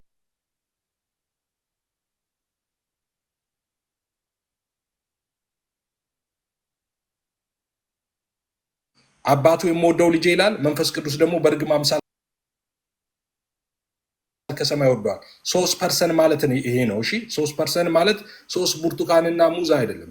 እዛ ኢት ፍሩት ነው እሱ ያለው። አስመዝነ ልጠብላ 3 አካል ማለት ይሄ ነው። ፐርሰን ማለት ነው። ኦኬ፣ ማይጨበጥ ማይዳሰስ ረቂቅ አካል ማለት ነው። ይሄው አብ፣ ወልድ፣ መንፈስ ቅዱስ 3 አካል። ኦኬ፣ ስፔሲፊክ ለምን አናረገውም? ስለ መንፈስ ቅዱስ እንደዚህ ይላል ኢየሱስ ራሱ ዮሐንስ 16 ላይ እንደዚህ ያለ ኢየሱስ እኔ ግን እውነት እነግራቸዋለሁ፣ እኔ እንዴት ይሻላቸዋል አለና እኔ ባልሄድ አጽናኙ ወደ እናንተ አይመጣምና አለና እኔ ብሄድ ግን እርሱን እልክላቸዋለሁ። አየህ፣ እኔ ብሄድ በሌላ ስፍራ ላይ ሌላ አጽናኝ ይላል። እዚህ ጋር እኔ ሄድና እልክላቸዋለሁ ይላል። ማንን? መንፈስ ቅዱስን። ኦኬ፣ መንፈስ ቅዱስ ሌላ ፐርሰን ነው። ከኢየሱስ ወይም ከወልድ የተለየ ሌላ ፐርሰን ነው። ኦኬ፣ መንፈስ ቅዱስስ ራሱ እግዚአብሔር ነው። መንፈስ ቅዱስን እግዚአብሔር ይለዋል መጽሐፍ ቅዱስ? አዎ ይለዋል። ሐዋርያት ሥራ ምዕራፍ 5:1 ሐናንያ የተባለ አንድ ሰው ሰጲራ ከተባለች ሚስቱ ጋር መሬት ሸጠ ይላል። ሚስቱ ደግሞ ስታቅ ከሽያጩ አስቀረና እኩሌታውን አምጥቶ በሐዋርያት እግር አጠገብ አቆመው ይላል፣ አስቀመጠው ይላል። ጴጥሮስም ሐናንያ ሆይ መንፈስ ቅዱስን ታታልልና ከመሬቱ ሽያጭ ታስቀር ዘንድ ሰይጣን በልብ ስለምን ሞላ አለው። ማንን ታታልል አለው? መንፈስ ቅዱስን ታታልልና ከመሬቱ ሽያጭ ታስቀር ዘንድ። ማንን ታታልልና? ኢየሱስን አይደለም፣ አብን ኖ። መንፈስ ቅዱስን ታታልልና ከመሬቱ ሽያጭ ታስቀር ዘንድ ሰይጣን በልብ ስለምን ሞላ ካለ በኋላ ሳትሸጠው ያንተ አልነበረምን? ከሸጥከውስ በኋላ በስልጣን አልነበረምን? ይህ ነገር ስለምን በልብህ አሰብ ካለና እግዚአብሔርን እንጂ ሰውን አልዋሸም። ያታለልከው መንፈስ ቅዱስን ነው አላለም? እግዚአብሔር ነው መንፈስ ቅዱስ፣ እሱን ነው የዋሸው እንጂ ሰውን አይደለም እያለው ነው። እግዚአብሔር መንፈስ ቅዱስ ምንድነው? አምላክ ነው። ሃሌሉያ። ወልድ አምላክ ነው፣ መንፈስ ቅዱስ አምላክ ነው ወይም እግዚአብሔር ነው እያሳየ ሆኖ ያለውት። እንግዲህ አብን ደግሞ በጣም በርካታ ስፍራ አለ። ራንደም ያነሳሁት ጥቅስን ላሳይ። አሁን አንተ እያወራ አንደኛ ጢሞቴዎስ 2:5 ላይ እንደዚህ ይላል፣ አንድ እግዚአብሔር አለና ይላል። እሺ ስለ አብ ነው የሚያወራው። በእግዚአብሔርና በሰው መካከል ያለው ደግሞ መካከለኛ አንድ አለ፣ እሱም ሰው የሆነው ክርስቶስ ኢየሱስ ነው ይላል። አንድ እግዚአብሔር አለና ይልና በሰውና በአብ መካከል ያለው መካከለኛው ደግሞ ሰው የሆነው ፍጹም ሰው ፍጹም አምላክ የሆነው ኢየሱስ ክርስቶስ እንደሆነ ይነግረናል። አብ እግዚአብሔር ነው፣ ወልድ እግዚአብሔር ነው፣ መንፈስ ቅዱስ እግዚአብሔር ነው። ቅድም እንዳሳየው አንድ እግዚአብሔር አለ። ኦኬ፣ ብርቱካንና ሙዝ አይደለም። ስለ ኢሰንስ ነበር ቅድም ሳውራ የነበረው። ስለ አንድ እግዚአብሔር ነው የምናመልከው። ሶስት አምላክ የሚሉ ሰዎች አሉ። የሶስት አምላክ ናፍቆት ይዟቸው ነው። እኛ የምናመልከው አንድ አምላክ እግዚአብሔር ነው። ሶስት አምላክ የሚባል ኤግዚስት አያደርግም። በምድር ቢሆን በሰማይ ቢሆን ተፈጥሮ ምናልባት የፈጠራችሁት ካለ ምናልባት ብትሰጡን ተመራምረን ወደፊት መማሪያ ማስተማሪያ ልናደርገው እንችላለን። እናንተ የፈጠራችሁት ካለ እኛ ሶስት አምላክ አምልከን አናውቅም፣ ልናመልክም አንችልም። የምናመልከው ስንት አምላክ ነው? አንድ አምላክ አብ፣ ወልድ፣ መንፈስ ቅዱስ አንድ አምላክ ነው። ኔቸር አንድ ነው። ይሄ መለኮት በሶስቱም ውስጥ ያለው አንዱ ይሄ መለኮት ነው። አብ የራሱ አምላክነት የለውም። ወልድ የራሱ አምላክነት የለውም። መንፈስ ቅዱስ የራሱ አምላክነት። የአብ አምላክነት ከወልድና ከመንፈስ ቅዱስ የተለየ አይደለም። የወልድም አምላክነት ከአብና ከመንፈስ ቅዱስ የተለየ አይደለም። የመንፈስ ቅዱስ አምላክነት ከአብና ከወልድ የተለየ አይደለም። ራሱን በሶስት አካል የገለጠው አንዱን አምላክ ነው የምናመልከው እኛ። አንድ አምላክ። እስራኤሎች ስማ አምላክ እግዚአብሔር አንድ ነው አለው። እግዚአብሔር ስንት ነው? አንድ ነው። አንድ የሚለው እዛ ላይ ኢሃድ የሚለውን ይጠቀማል። ኦኬ፣ ኢሃድ የሚለው ኦብቪየስ ጥምር አንድነትን ጥምር አንድን ለማሳየት በተደጋጋሚ ዕብራይስጡ እንደዛ ስለሆነ ማለት ነው ይገባል። ለምሳሌ ስለ አዳም ሲያወራ ወይም ደግሞ ሰው አባትና እናቱን ይተዋል ከሚስቱ ጋር ይጣበቃል የሚለውን ከሚስቱ ጋር ይተባበራል፣ ሁለቱ አንድ ስጋ ይሆናሉ የሚለውን ሀሳብ አንድ የሚለውን የዕብራይስጡ ቃል ኢሃድ ነው የሚለው ጥምር አንድነትን የሚያሳይ ነው። ስለዚህ አምላካችን እግዚአብሔር ስንት ነው? አንድ ነው። አብ፣ ወልድ፣ መንፈስ ቅዱስ አንድ አምላክ። ሶስት አምላክ አናውቅም እኛ። ሶስት አምላክ የሚባልም የለም፣ ኤግዚስትም አያደርግም። አንድ አምላክ ነው ያለው፣ እሱም የእኛ የክርስቲያኖች አምላክ ነው። አብ፣ ወልድ፣ መንፈስ ቅዱስ አንድ አምላክ ይባላል። ሶስት የሚባለውን ሀሳብ አስረድቻለሁ። ይሄ ነገር እንግዲህ አንድ ደቂቃ እሺ፣ ቅድም አስረድቻለሁ፣ በተደጋጋሚ አስረድቻለሁ። ይሄ ሶስት የምንለው በአካል ነው። የሰው አሁን ሰው ይባላል። የሰው ፍጠር እያልክ ታወራለህ ቴዲ። ይሄ የሰው ፍጡር፣ ይሄ ሰው ልጅ እያልክ ታወራለህ። የምታወራው እንደዛ ስትል ስለ ኢሰንስ እያወራህ ነው፣ አንድ አድርገህ ስታወራ ማለት ነው። ኦኬ፣ በአካልስ ቢሊየንስ አይደለን እንዴ ሰዎች? ኦኬ፣ በአካል በጣም በርካቶች ነን፣ ግን የሰውነት ኢሰንስ ስንት ነው ታወራለህ? አካል ስትል ነው ሶስት ምትለው እንጂ መለኮት አንድ ነው፣ አምላክ አንድ ነው፣ ሶስት አምላክ የለም። ስለዚህ ብርቱካኖቹን እየላጥን እየበላን፣ ነገር ግን ኢሰንስ ላይ ትኩረት እናድርግ። ኢሰንስ ላይ ትኩረትና ኔቸር ላይ ትኩረት እናድርግ። ኦኬ፣ አብ፣ ወልድ፣ መንፈስ ቅዱስ አንድ አምላክ ነው። አንድ መለኮት እንጂ ሶስት መለኮት የለም። ሶስት መለኮት ቢኖር ነበር ሶስት አምላክ የሚሆነው። ሶስት መለኮት በሌለበት አብ የራሱ፣ ወልድ የራሱ፣ መንፈስ ቅዱስ የራሱ መለኮት በሌለበት ሁኔታ ሶስት አምላክ ሊሆን አይችልም። አመሰግናለሁ። ጥያቄ የለህም ለኦስማን? ከድህነት ጋር ተያይዞ ከሌለ ወደ ዮሐድ እንሄዳለን። ዮሐድ 9 ደቂቃ አለ። ኦኬ ልጀምር። ኦኬ እሺ፣ ቴንኪው።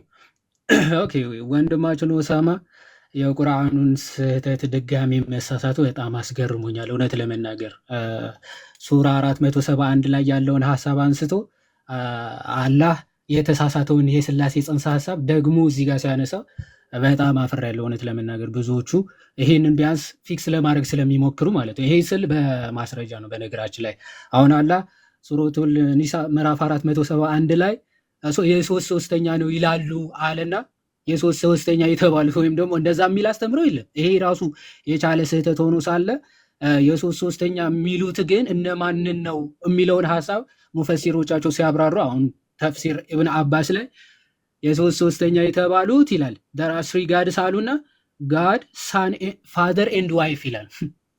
ልጅ አባትና ሚስት ናቸው ብለው ያምናሉ አለ። ይህ በጣም ትልቅ ስህተት ነው። እንግዲህ ፈጣሪ ከሚባል አካል የማይጠበቅ ስህተት ነው። ማንም በታሪክ አባት እናት እና ልጅ ብለው አምልኩ ወይም ደግሞ ሶስት ብለው አያውቅም ማለት ነው። ይህንን ስህተት ድጋሚ ሲሳሳት ተመልክተነዋል ኦሳማ። ቀጥሎ እዛው አልጀላለይንም በተመሳሳይ መንገድ ምን ይላል? ስሪ የተባሉት ይልና ጋድ ጂሰስ ኤንድ ሂዝ ማዘር ናቸው አለ። እናቱ ማርያም እና ኢየሱስ ክርስቶስና አብ ናቸው ሶስት የተባሉት አለ። ስለ መንፈስ ቅዱስ ምንም ኖሃው የለውም። በእርግጥ ሆሊ ስፒሪት ይልና ጅብሪል ነው ብለው ስለሚፈቱት ማለት ነው። ይሄ ሚስ አንደርስታንዲንግ በድጋሚ ኡሳማን ጋር ሲደገም ተመልክተነዋል። ይሄ ሱረቱል ማይዳ ወይም ደግሞ ሱራ 5 72 76 116 ላይም በተደጋጋሚ የሚፈጸም ስህተት ነው ቁርአን ላይ ማለት ነው። የትሪኒቲ ጽንሰ ሀሳብ በቁርአን ላይ የተሳሳተው ኡሳማን ደግሞ በድጋሚ ሲሳሳተው ተመልክተናል። ሌላኛው ስህተት በጣም የሚገርመው ማለት ነው በታሪክም የማይገኝ ጭራሽ የማይገኝ ታሪካዊ ስህተት ሱራ 9:30 ላይ የሚገኝ ነው። አይሁዶች ዑዘይር የአላህ ልጅ ነው ብለው ያመልካሉ ይላል ቁርአን። ይህ በጣም ትልቅ ስህተት ነው። በታሪክ አንድም አይሁዳዊ ዑዘይር የሚባል የአላህ ልጅ አለ እሱን እናመልካለን ብለው አያውቁም በጭራሽ ማለት ነው። ይህንን ስህተት ቁርአን ላይ አቅፈን ይዘን ቁርአን የፈጣሪ ቃል ነው ለማለት በጣም ይከብዳል። ባይዘዌ ይሄ በኦተንቲክ በሆኑ ሐዲሶችም መጨረሻ በትንሣኤ ቀን አይሁዶች ይጠሩና ይቀሰቀሱና ይላል ማንን ነበር የምታመልኩት ተብለው ሲጠየቁ ዑዘይር የሚባል የአላህ ልጅን ነበር የምናመልከው ይላሉ ይላል። እኔ እንደው በታሪክ አሁን ኦሳማ ይህንን እንደ ጥያቄ ትይዝልኛለህ። በታሪክ ለናሙና ከአይሁዶች መካከል ዑዘይር የሚባል የአላህ ልጅ አምላክ ነው ብለው ያመልኩ እንደነበር አንድ ለናሙና ማስረጃ ትሰጠናለህ ብዬ ተስፋ አደርጋለሁ። ወደ ስላሴ ጽንሰ ሐሳብ ልምጣና በእስልምና ባይዘው አንድ አምላክ አለ ይባላል እንጂ አንድ አካል የሚባል ትምህርት በቁርአን ጭራሽ ሽታው የለም። አንድ አካል የሚባል ትምህርት በቁርአን የለም፣ ሊያመጡ አይችሉም። በአንጻሩ ግን አላህ ራሱ ከአንድ በላይ መሆኑን ማሳየት ይቻላል ማለት ነው። አንድ አካልነት በአካል ነው እያልኩ ያሉት ኦኬ፣ አንድ አምላክ ነው ምናምን የሚሉ ሊገኙ ይችላል። አንድ አካል ነው የሚል ግን ለናሙና ያክል አንድ ማስረጃ ሊያመጡ አይችሉም። ሱረቱል ኢኽላስ 112ኛ ምዕራፍ ሲጠቅስ ነበር ባይዘው አሃድ ነው የሚለው ኦኬ፣ አሃድ የሚለው ዩኒቲ ኦፍ ዋን ማለት ነው ኦኬ፣ የብዝሃነት አንድነት እንጂ ኦንሊ ዋን የሚለውን የሚያሳይ ጥቅስ አይደለም። እዛው ዝቅ ብሎ አላሁ ሰመድ የሚል ነገር አለ፣ አልወለደም አልተወለደም ይላል። አይወልድም አይወለድም ግን አይልም። በአንጻሩ ግን በቁርአን በተለያዩ ስፍራዎች አላህ ራሱ ብዝሃነት እንዳለው ሲናገር ለምሳሌ ሱራ 7:21 ላይ እንዲህ ብሎ ይናገራል። ኦኬ ሶሪ ሱራ 17 ማለት ነው። ሱራ 17:21 ላይ እንዲህ ብሎ ይናገራል። እሺ ምን አለ? ሚስትን ወይም ደግሞ ልጅን በሻን ኖሮ ከራሳችን እንይዝ ነበር ይላል። ኦኬ ሚስት ወይም ደግሞ መጫወቻን በፈለግን ኖሮ ከራሳችን ምን እናደርግ ነበር ይላል? እንይዘው ነበር ይላል። ሱራ 21:17 ላይ መጫወቻን ወይም ደግሞ ሚስትን ልጅን ልንይዝ በሻን ኖሮ ከእኛ ዘንድ በያዝነው ነበር ይላል። አሁን ከእኛ እያለ እየተናገረ ያለው አምላክ ነው ማለት። ለምንድን ነው እኛ እያለ እየተናገረ ያለው? አሁን ሙስሊሞች ሚስ ኢንተርፕሪት ያደርጉታል። አይ ራሱን ለማክበር ፈልጎ ነው። እሺ እኔ ሲልስ ራሱን እያዋረደ ሲያዋርድ ነው እኔ የሚለው ኦኬ፣ እኛ ብሎ ሲናገር ትመለከተዋለህ። ብዙ ቦታዎች እኛ እንዲህ አደረግን ከመንፈሳችን ነፋን ይላል። አደምን ስንፈጥረው ከመንፈሳችን ነፋንበት ይላል። መንፈሳችን እያለ ያለው አንድ አካል ነው። እንዴት እኛ ሊል ይችላል አንድ አካል? ኦኬ። በተቃራኒ በሙስሊሞች ቁርአን ራሱ አንክሪኤትድ ቢንግ ነው ብለው ነው የሚያምኑት። ያልተፈጠረ አካል ወይም ያልተፈጠረ ነገር ነው ብለው ያምናሉ። ይህ ቁርአን ግን በመጨረሻ ቀን ሰው መስሎ ይመጣል። ኦኬ፣ ቁርአን ራሱ ሰው መስሎ ይመጣል። ማስረጃ ሱናን ኢብን ማጃህ፣ በደንብ አስተውሉ። ሱናን ኢብን ማጃህ ሱራ 37:81 ላይ ምናልባት ማስረጃ መክፈት ያስፈልጋል።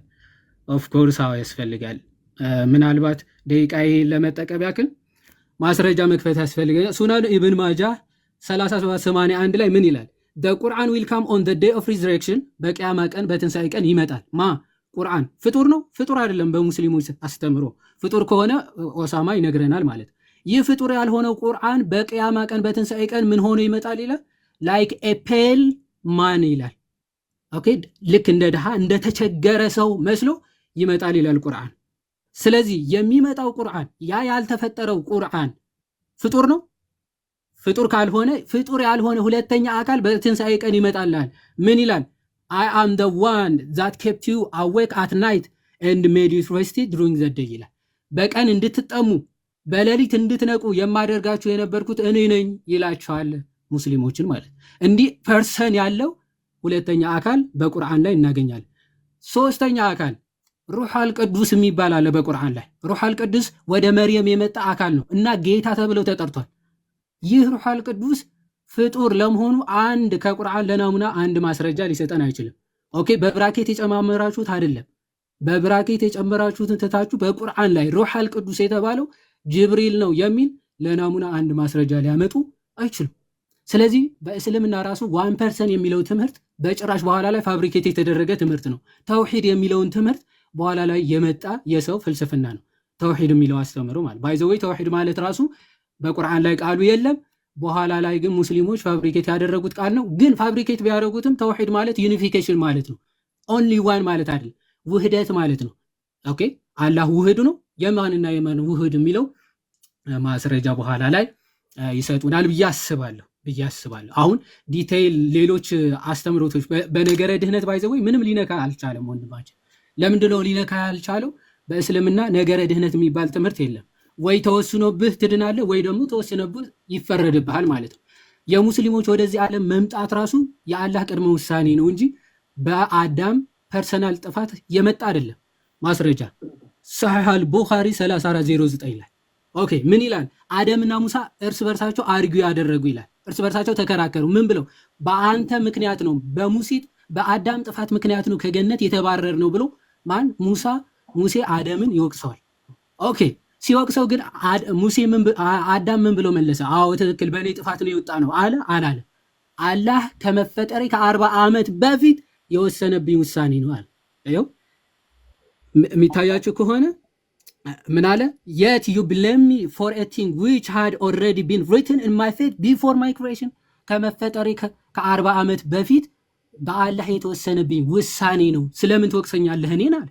በአሱ ጥፋት ራሱ አይደለም አዳም ከገነት የተባረረው ፐርፐዝሊ በአላህ ውሳኔ ነው። ስለዚህ በቃ አይሺ በአላህ በራሱ ውሳኔ ነው ማለት ነው። የመጨረሻ የጠየቀኝን ጥያቄ ልመልስ።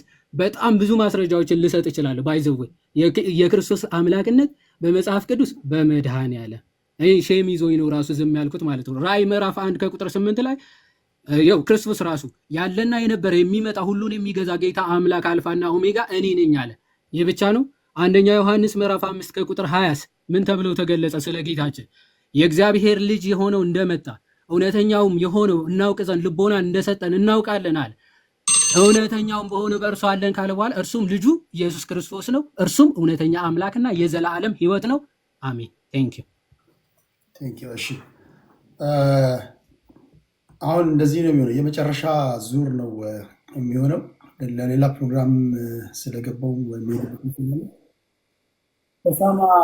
ኦሳማ ይናገርና ቀጥለው ወደ አይ ቲንክ ኤፍሬም ባለ ጊዜ እንዲናገርና ለሌላ ጊዜ ቀጠሮ ይዘን እንሰለማበታለን። ምክንያቱም ቅድም መዝማን ነው ልደት ሲናገር ከተናገረ በኋላ ዮሐድም ስለተናገረ ማቆም ያለብኝ ኤፍሬም ባለ ጊዜው ጋር ስለሆነ እንሰለማበታለን ማለት ነው። ከዛ ነገ ወይ ከነገ ወዲያ ደግሞ ቀጠሮ ይዘን እንደዚሁ እንመጣለን። እሺ ኦሳማ 9 ደቂቃ አለው ወንድሜ። ኦኬ ኢስማዑኒ ጀይደን። ሰዎች በደንብ አድርጋችሁ ለማዳመጥ ሞክሩ። ኮመንት ላይ ጋጋት አለ፣ የመበሻሸቅ ነገር፣ የኔ ይበልጣል፣ ይህ የህፃን ጨዋታ ማለት ነው። እሱን ተዉትና በደንብ አድርጋችሁ አዳምጡ። ከኤፍሬም ከቴዲ ልጀምር። ባደዌ ቴዲ ያነሳው ሀሳብ እና ዩሃድ መጨረሻ ላይ ያነሳው ሀሳብ ተመሳሳይነት አለው። እስልምና ስለ ድህነት ጭራሽ ስለማያወራ ነው። ስለ ድህነት ሲጠየቅ ኦሳማ ጆሃር ያላወራው ጭራሽ ስለ ድህነት ስለማያወራ ነው አለ። ኖ ደቂቃዬ ስላለቀብኝ ነው። አላሁ ስብሓነሁ ወተዓላ በሱረቱል ሙእሚኑን ላይ እንዲህ በማለት ይናገራል። ገና አንቀጹ ሲጀምር ማለት ነው። ቢስሚላህ ራሕማን ራሒም ቀድ አፍለሐል ሙእሚኑን፣ አማኞች በእርግጥም ዳኑ። አማኞች በእርግጥም ዳኑ። ጭራሽ እስልምና ስለ ድህነት ስለማያወራ ነው።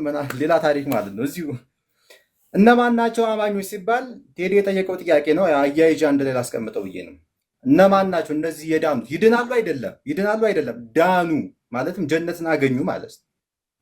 ኦኬ፣ ተረጋገጠላቸው። በምድራዊ ህይወታቸው ጀነት እንደሚገቡ ተረጋገጠላቸው። እነማን ናቸው አማኞች ሲባል አለዚነ ሁም ፊ ሶላቲሂም ኻሺዑን እያለ ተግባራቸውን ይገልጻል። ስግደታቸው ላይ አላህን የሚፈሩ ናቸው እያለ ተግባራቸውን ይገልጻል። ተግባራቸው አለ። ያ ተግባራቸው ደግሞ ከአላህ እዝነት ጋር ጀነት ያስገባቸዋል። ለምን? ኩሉ በኒ አደም ኸጣ ነቢዩ መሐመድ ተናግረዋል። ሁሉም የሰው ልጅ ተሳሳች ነው ብለዋል። ምንም አላህ ያዘዘውን ነገር ቢፈጽም እንኳን የሰው ልጅ ምንድነው? ኩሉ በኒ አደም አጠቃላይ የሰው ልጅ ተሳሳች ነው ብለዋል። ኦኬ። ስለዚህ በአላህ እዝነት ያችን ስህተታችን ደግሞ አላህ በእዝነቱ እየማረን እኛም የአላህን ትእዛዝ እየፈጸምን ድህነት እናገኛለን። ለዚያም ነው ቀድ አፍለሐል ሙእሚኑን አማኞች ዳኑ ነው ያለው እና በጣም ይገርማል። ሌላው ምንድነው? ኤፍሬም ያነሳው ነገር አለ በኮንፊደንስ ማለት ነው። ምንድነው? ስለ ስላሴ መጽሐፍ ቅዱስ ላይ አለ እንዴት የለም ትላለ ብሎ ዮሐንስ ወንጌል ምዕራፍ 1 ቁጥር 1 ብሎ በመጀመሪያ ቃል ነበር፣ ቃልም በእግዚአብሔር ዘንድ ነበር፣ ቃልም እግዚአብሔር ነበር የሚለውን ማለት ነው። በደንብ አድርጋችሁ አዳምጡ ስላችሁ የነበረው ለዚህ ነው። ትልቅ ስህተት ነው የተሳሳተው። ጥያቄ ምንድን ነበር? የስላሴን ሐሳብ እግዚአብሔር ካስቀመጠ መጽሐፍ ቅዱስ ላይ አምጣለኝ ነው ያልኩ፣ ወይ ደግሞ ነብያቶች ነው ያልኩ። አንተ ያመጣህልኝ የዮሐንስ ወንጌል ምዕራፍ 1 ቁጥር 1 ማን ነው ተናጋሪው? ተናጋሪው ማን ነው? ወንጌላዊ ዮሐንስ ነው ተናጋሪው ተብሎ ይታመናል በክርስትና። እግዚአብሔር አይደለም። ገና ሲጀምር በመጀመሪያ ቃል ነበር፣ ቃልም በእግዚአብሔር ዘንድ ነበር፣ ቃልም እግዚአብሔር ነበር እያለ የሚናገረው እግዚአብሔር አይደለም፣ ነብይ አይደለም፣ ዮሐንስ የተባለ ሰው ነው። ኦኬ። ለዚያውም የዮሐንስ ወንጌል በጣም ቆይቶ የመጣ ነው። የመጨረሻው ወንጌል ነው። ባይ ዮሐንስ ወንጌል ከወንጌላቶች የመጨረሻው ወንጌል ነው። ወደ ሁለተኛው ክፍለ ዘመን እንደዛ ነው የመጣው። ዲቴል ቀኑን ባላቅም ብቻ መጨረሻ ላይ የመጣ ወንጌል ነው እና ዮሐንስ የተባለ ሰው እንግዲህ ክርስቶስ ካረገ በኋላ ስንት ዓመታትን አስቆጥሮ ስለዚህ ስለ ክርስቶስ ስለ ስላሴ ተናገረ። ደግሞ ጥቅሱን ዲቴል ገብተን ስንመለከቱ ስላሴ አይደለም የሚያሳየው። ልብ ብላችሁ ተመልከቱ። በተለይ ክርስቲያኖች ለስላሴ ማስረጃ ተብሎ የሚቀርበው ይሄ ነው፣ በጣም በሚያሳዝን መልኩ ማለት ነው። ምንድነው ጥቅሱ የሚለው? በመጀመሪያ ቃል ነበረ ይላል። ያ በመጀመሪያ የነበረው ቃል ክርስቲያኖች ኢየሱስ ክርስቶስ ነው ይላሉ። እሺ፣ በመጀመሪያ ቃል ነበረ። ቃል የተባለ ፐርሰን አለ። ከዛሳ ቃልም በእግዚአብሔር ዘንድ ነበር ይላል። ሁለተኛው ኃይለ ቃል ምን ይላል? ቃልም በእግዚአብሔር ዘንድ ነበር። ቃል የተባለው ፐርሰን በማን ዘንድ? በእግዚአብሔር ዘንድ ነበር። ሁለት ፐርሰን ዘንድ የምትለዋ ቃል ሁለት ፐርሰን የምታጣምር ነች፣ አጣማሪ ነች። ኦኬ። ቃል የተባለው በእግዚአብሔር ዘንድ ነበርና ቃልም እግዚአብሔር ነበር አለ። ልብ በሉ። በእግዚአብሔር ዘንድ ያለው ራሱ ቃል ማን ነው? እግዚአብሔር ነው እያለ ነው። ሁለት እግዚአብሔሮች እያለ ነው ማለት ነው። ለምን? በእግዚአብሔር ዘንድ ያለው ቃል ማን ነው አለ። በሶስተኛው ኃይለ ቃል ቃልም እግዚአብሔር ነበር። ሁለት እግዚአብሔሮች ነው እንጂ እየገለጸ ያለው በአካል ሶስት አንድ አምላክ የሚል ሐሳብ የለውም በጭራሽ። ኦኬ። ይሄ ነው። በመቀጠል ብዙ የተነሱ ሐሳቦች አሉ። ዮሐድ የተለመደውን ጥያቄ አንስተዋል። ከዚህ በፊት የሚያነሳው ይሄ ነው። እንግዲህ ምንድን ነው? በመጀመሪያ ሐዲስ ከፍቶ አላነበበም። ሐዲስ ሳይሆን የሐዲስ ትርጉም እንግሊዘኛን ያነበበው። ሐዲስ ማለት ታቢዕዮች የነቢዩ መሐመድ ዓለይሂ ሰላቱ ወሰላምን ንግግር ኦኬ በማስረጃ በሰነድ የዘገቡት ነው። እሱም በአረበኛ ቋንቋ ነው ያቀረበው። እሱ እንግሊዘኛ ነው። የሐዲስ ትርጉም ነው ያመጣው በመጀመሪያ ማለት ነው። ከኔ ጋር ስቀጥል ደግሞ ሐዲሱን ያነበብኩ ነው። ማስረጃ ብለህ ካመጣ እኛ ሙስሊሞች የምንቀበለው ሐዲስ ነው አይደል? ሐዲስ ነው ማስረጃ። ይሄው አረበኛውን እከፍትልሃለሁ እያነበብክ ታስረዳለህ። ይሄ ያስኬደናል። ኦኬ። ለምን እኔ ሲቀጥል እንግሊዘኛ ተናጋሪ አይደለሁም ከዚህ አንጻር ማለት ነው። ኦኬ። ሌላው ምንድን ነው? ስለ መለኮት ዮሐድ የተባለው ወገናችን ለማንሳት ሞክሯል። ማስረጃ አለ ምናምን ነገር በጭራሽ የለም። ይልቁንስ መጽሐፍ ቅዱስ ላይ እንደው ሌላውን ተውና ስላሴን ጭራሽ የሚያንኮታኩት ስላሴን ጭራሽ ድምጥማጡን የሚያጠፋ መጽሐፍ ቅዱሳዊ ማስረጃ አለ። እሱም ምን የሚል ነው? አንድ አምላክ የሚለውን ሐሳብ የሚያስጨብጥ ነው። በኦሪት ዘዳግም ምዕራፍ 6 ቁጥር 4 ላይ ሙሴ ምን አለ ለእስራኤል ልጆች? እስራኤሎች ስማ፣ አምላካችን ስንት አምላክ ነው? አንድ አምላክ ነው። ስላሴ ላይ ግን ስንመጣ አሁን ኤፍሬምን ፊት ለፊት ብጠይቀው አብ ምንድን ነው ስለው አምላክ ነው ይለኛል። ወልድሳ አምላክ ነው፣ መንፈስ ቅዱስ አምላክ ነው። ስንት ዘረዘርክልኝ? ኦኬ ይሄ ነው ሶስት ነው የሚዘረዝ። ይሄ በጠይቀው ይሄን የሚመልስልኝ። ስለዚህ ይህንን ሐሳብ ያከሽፈዋል። እስራኤሎች ስም አምላካችን አንድ አምላክ ነው። ሲጀመር ኢየሱስ ክርስቶስ በሐዲስ ኪዳን ዘመን የመጣ ሰው ነው፣ ወንድ ልጅ ነው። ብራዘር ሉቃስ ወንጌል ምዕራፍ 1 ከቁጥር 31 ጀምሮ ስንመለከት ስሙ ለራሱ በሐዲስ ኪዳን የመጣ ነው፣ ወንድ ልጅ ነው። ኦኬ ከጊዜ በኋላ የመጣ ነው። ለዚያም ነው እነሆ ትጸንሻለሽ ስሙንም ኢየሱስ ትይዋለሽ እያለ ያበሰራታል ገብርኤል ማለት ነው። ኦኬ ስሙንም ማን ትይዋለሽ? ኢየሱስ ትይዋለሽ። ገና ለወደፊት ፊውቸር ነው። ኢየሱስ ብለሽዋል አይደለም፣ ትይዋለሽ ፊውቸር ገና ሊመጣ ማለት ነው። በሐዲስ ኪዳን የመጣ አንድ ሰው ነው ኢየሱስ ክርስቶስ። እኛ የምናከብረው የተከበረ ነብይና የአላህ መልእክተኛ ነው። ፊተኛይቱ ትእዛዝ ምንድናት ብለው ሲጠይቁት ሐዲስ ኪዳን ላይ ስንመለከት አሁን የሙሴን አስተምሮ ማለት ነው ምን አለ? እስራኤሎች ስማ አምላካችን እግዚአብሔር አምላካችን አንድ አምላክ። ባይደው እግዚአብሔር የሚለው ቃል ከጊዜ በኋላ የመጣ የግዕዝ ቃል ነው። አሁን እያነበብን ያለነው አማርኛ መጽሐፍ ቅዱስ ነው፣ ግዕዝ አይደለም። ለምን ግዕዙ አማርኛ ላይ እንደገባ አላውቅም። እግዚአብሔር የሚለው አማርኛ አይደለም ሲጀመር። ሲቀጥልም እግዚአብሔር የሚለው ከጊዜ በኋላ የመጣ ነው። ጋድ በሚለው ነው እንግሊዝኛው ላይ የምናገኘው ማለት ነው። አንድ አምላክ ኢየሱስ ክርስቶስ ሲጠይቁት ምን አለ? ፊተኛይቱ ትእዛዝ ሙሴ የሰበከው ማለት ነው። እስራኤል ስም አምላካችን አንድ አምላክ የሚለውን ሐሳብ ኦኬ ሲጠይቁት ምን ብሎ ራሱን አልጨመረም። በአካል ሶስት አንድ አምላክ እኔም አለሁበት አምልኩኝ ምናምን ነገር ጭራሽ ማለት ነው። ምንድን ነው ያለው? ራሱንም እንደውም ዝቅ አድርጎ ምን አለ? አምላካችን እስራኤል ስም አምላካችን አንድ አምላክ ነው ብሎ በሐዲስ ኪዳን ተናግሯል። ካስፈለገ ምዕራፍና ቁጥር አውጥተን መናገር እንችላለን። ያው የታወቀ ጥቅስ ነው ብዬ ነው። ስለዚህ እነዚህን ሐሳቦች ከዚህ አንጻር እንመለከታቸዋለን። ሌላው ምንድን ነው ዮሐድ ለማንሳት የሞከረው አላሁ ስብሐነሁ ወተዓላ እኮ ቁርአን ላይ እኛ እያለ ይናገራል። ብዙ ቦታ ተውሂድ የሚለው ቃል የለም። ደቂቃ ቢኖር በደንብ መናገር ይችላሉ። ድምፅ ይሰማል። ቀይ ምልክት እያመጣ ነው። ምንድን ነው አላሁ ስብሐነሁ ወተዓላ ቁርአን ላይ እኛ የሚለው የክብር ብዜት ነው። ለምን? በመጀመሪያ አንድ መሆኑን ተናግሯል። ቁል ያ ሙሐመድ በል ሁወ አላሁ አሐድ፣ እሱ አላህ አንድ ነው ብሎ ተናግሯል። አንድ ነው ከተባለ ሶስት አይደለም ማለት ነው። አንድ ነው ከተባለ ሁለት አይደለም ማለት ነው። እኛ ሲል የክብር ብዜት ነው። እኛ ሰዎች ለምሳሌ ራሳችንን ከፍ ስናደርግ የሆነ ነገር ሰርተን እኛ ይህን ነገር እኮ አደረግን እኔ ብቻዬን እንደዚህ ልል እችላለሁ። ለምሳሌ ማለት ነው እኛ እኮ ይህን ነገር ሰራ ልል እችላለሁ። አንድ ፐርሰን ሁኜ እኔ ብቻዬን። ይሄ የክብር ብዜት ነው። ኦኬ ቁርአን ላይ አላህ እኛ ሲል የክብር ብዜትን እያሳየ ነው። አሁን ቴዲ እንዳለው ፕሮግራም ይዘን በደንብ ብንወያይ ደስ ይለናል። አሁን ለራሱ እንዳጋጣሚ ነው እዚህ ጋር የተገናኘኑ ማለት ነው። አላኩል ያህል ያነሳቸውን ሀሳቦች ያው ያስታወስኩትን ለመግለጽ ሞክሬያለሁኝ። ግን ዮሐድዬ ማስረጃ ብለህ ስታመጣ እኔ ጋር ስመጣ ሐዲስ ክፈት። ሐዲስ ኦኬ። የእንግሊዝኛ ከፍተ ምናምን እሱ እኔ ሲጀመር አልጠቀምበትም። ሐዲስ ማለት አረበኛው ነው። ኦኬ እሱን ከፍተህ አብረን መማማር እንችላለን። ስለዚህ ይሄ ነው። በአማርኛ የለም። ጨርሻለሁ። ደቂቃ ካለ ይቀጥላል። ደቂቃ አልቋል። አማርኛ ይቅርታና ቴዶ እኔ ማጠቃለያ እሰጣለሁ አይደል? ምናልባት ታች ለዮሐድስ እየተባለ ስለሆነ አልሰማውም እና እኔም ማጠቃለያ እሰጣለሁ አይደል? ትሰጣለህ። እንደዚህ ስለሆነ የሚሄደው ማጠቃለያ በአንተ ነው የምንጨርሰው። በአማርኛ ቁርአን አለ ኦስማን ሳም ነው ወይስ በአረብኛ? በጣም አማርኛም ቁርአን አይባልም። የቁርአን ትርጉም አማርኛ አለ፣ አማርኛው ቁርአን አይባልም። ቁርአን ማለት ራሱ የወረደበት ሉገቱል አረብያ ነው፣ አረበኛ ቋንቋ ነው ራሱ። ለምን አላህ ቃሉን ሲያወርድ በአረበኛ ቋንቋ ነው የተጠቀመው። አማርኛው የቁርአን ትርጉም ነው እንጂ የሚባለው ራሱ ቁርአን አይባልም። የቁርአን ትርጉም ነው የሚባለው። ትርጉም ደግሞ ሲሆን ልዩነት አለው፣ ዲፈረንስ አለው። አንድ ቋንቋ ወደ አንድ ቋንቋ ሲተረጎም የሚያመጣው ክፍተት ይኖራል። ኦኬ ስለዚህ ፊት ለፊት ባለው ቋንቋ አማርኛ ተናጋሪ ነኝ። እንደኔ ያለ አዲስ ሰው አረብኛ መልመድ አለብኝ ማለት ነው። ኦኬ ስለ ቁርአን ለመገንዘብ ማንበብ ፈልጋለሁ ብል በአማርኛው መገንዘብ ትችላለህ። የበለጠ ደግሞ አንደርስታንድ ለማድረግ አረበኛውን ትማራለህ። ለዚያም ነው እስልምና ላይ ከልጅነታቸው ጀምሮ ቁርአንን አረበኛውን የሚማሩት ማለት ነው። ልጨርሳ ጠየቀኝ አይደለ? ጣልቃ አትግባም። አንተ እያንዳንዱን ነገር እንደ ጭቆና አትየው። ተረጋጋ። የቤቱ ውስጥ እኔ ነኝ። እኔ ሌላ ነገር እኮ የለኝም። ሌላ ነገር እንደሆነ አይ እየጠየቀኝ ጣልቃ እየገባህብኝ ነው። ልክ ልመልስ ስል ጣልቃ እየገባህብኝ ነው። ለዛ ነው ጣልቃ ገብቼ እኮ በተረጋጋ መንፈስ ጠይቃለሁ። አንተ የምትጠበቅብህ ምንድን ነው? ስጠይቅህ በተረጋጋ መንፈስ ለእኔ መመለስ ነው።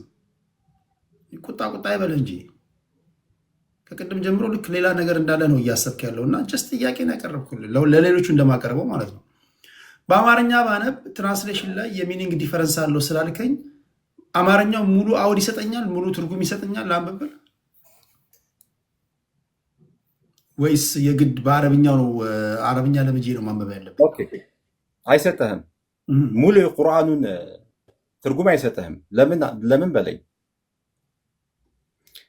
ኦኬ እሺ ልመልስልሽ። ቁርአን ላይ ስትመጣ ቋንቋ አረብኛ ነው። አረብኛ ቋንቋ በጣም የረቀቀ ቋንቋ ነው ከአማርኛ አንጻር ስንመለከተው ማለት ነው። በትንሹ በላጋ የሚባል ነገር አለ ቁርአን ላይ። ኦኬ ለምሳሌ አንዲትን ቃል ብቻ በመጠቀም የዛን ነገር ትልቅነት ለምሳሌ በአንዲት ወርድ ማለት ነው። ለምሳሌ በፋ በምንላት የአረብኛ ቃል ግነትን ማሳየት ይቻላል በቁርአን ላይ ማለት ነው። ይህን አገላለጽ ግን አማርኛ ላይ አናገኘው። ለምሳሌ በጥቂቱ ማለት ነው። ብዙ ብናነሳውን ይህ ሲጀመር ግልጽ ነው። አንድ ቋንቋ ከአንድ ቋንቋ ጋር እኩል የሆነ ትርጉም ሊኖረው አይችልም። ይሄ ነው። እኔ ትራንስሌሽን ላይ ሰም ሊትራሊ ቴክኒኮች ሚስ ይደረጋሉ፣ ግን አውዱ እንዳለ ነው የሚሆነው። ለምሳሌ መጽሐፍ ቅዱስ በአማርኛ አይደለም የተጻፈው፣ በዕብራይስጥ፣ በግሪክ፣ በሂብሩ እያለ ከትራንስሌሽን ሲዟዟር ነው የመጣው። አንዳንድ ቃላቶች እኛ በአማርኛ የምንጠቀማቸውን በዕብራይስጥ የሌሉ በግሪክ የሌሉ ነገሮች እንደየሁኔታው፣ ለምሳሌ እንጀራ የሚባል ነገር እኛ ጋር ነው ኢትዮጵያውያን ጋር ያለው። ያን ያህል መሰረታዊ የሚባል መዛባት ላይኖር ይችላል። ያን ያህል መሰረታዊ የሚባል መዛባት አለው በአማርኛው ነው ያልኩ። ምክንያቱም ቁጭ ብዬ ማንበብ አለብኝ ቁርአንን ነው ወይስ አንተ ለእኔ አድቫይስ የምትሰጠኝ አረብኛውን ተምረህ በአረብኛ ነው ማንበብ ያለብህ ነው እያልከኝ ያለው? ኦኬ እሺ ልመልስልህ በድጋሚ። ይኸውልህ በእስልምና ላይ ሙስሊሞች ከልጅነታቸው ጀምሮ ራሱን ቁርአኑን ማለት ነው እንዲያነቡ ትምህርት ይሰጣቸዋል። ኦኬ ሐዲስንም እንደዚሁ። ለምንድን ነው ትርጉሙ እያለ ለምንድን ነው እንደዛ የሚደረገው ከተባለ ሙሉ ሐሳቡን በተሻለ መልኩ አላህ ምን ለማለት ፈልጎ ነው የሚለውን ነገር ለመገንዘብ ነው። ኦኬ አማርኛውን ቢማሩ መሰረታዊ የሆነ ነገር ይጓደላል ማለት አይደለም፣ በጭራሽ አይጓደልም። ኦኬ ግን አረበኛው ላይ ሲሆን የበለጠ መረዳት ይኖራል እያልኩ ነው።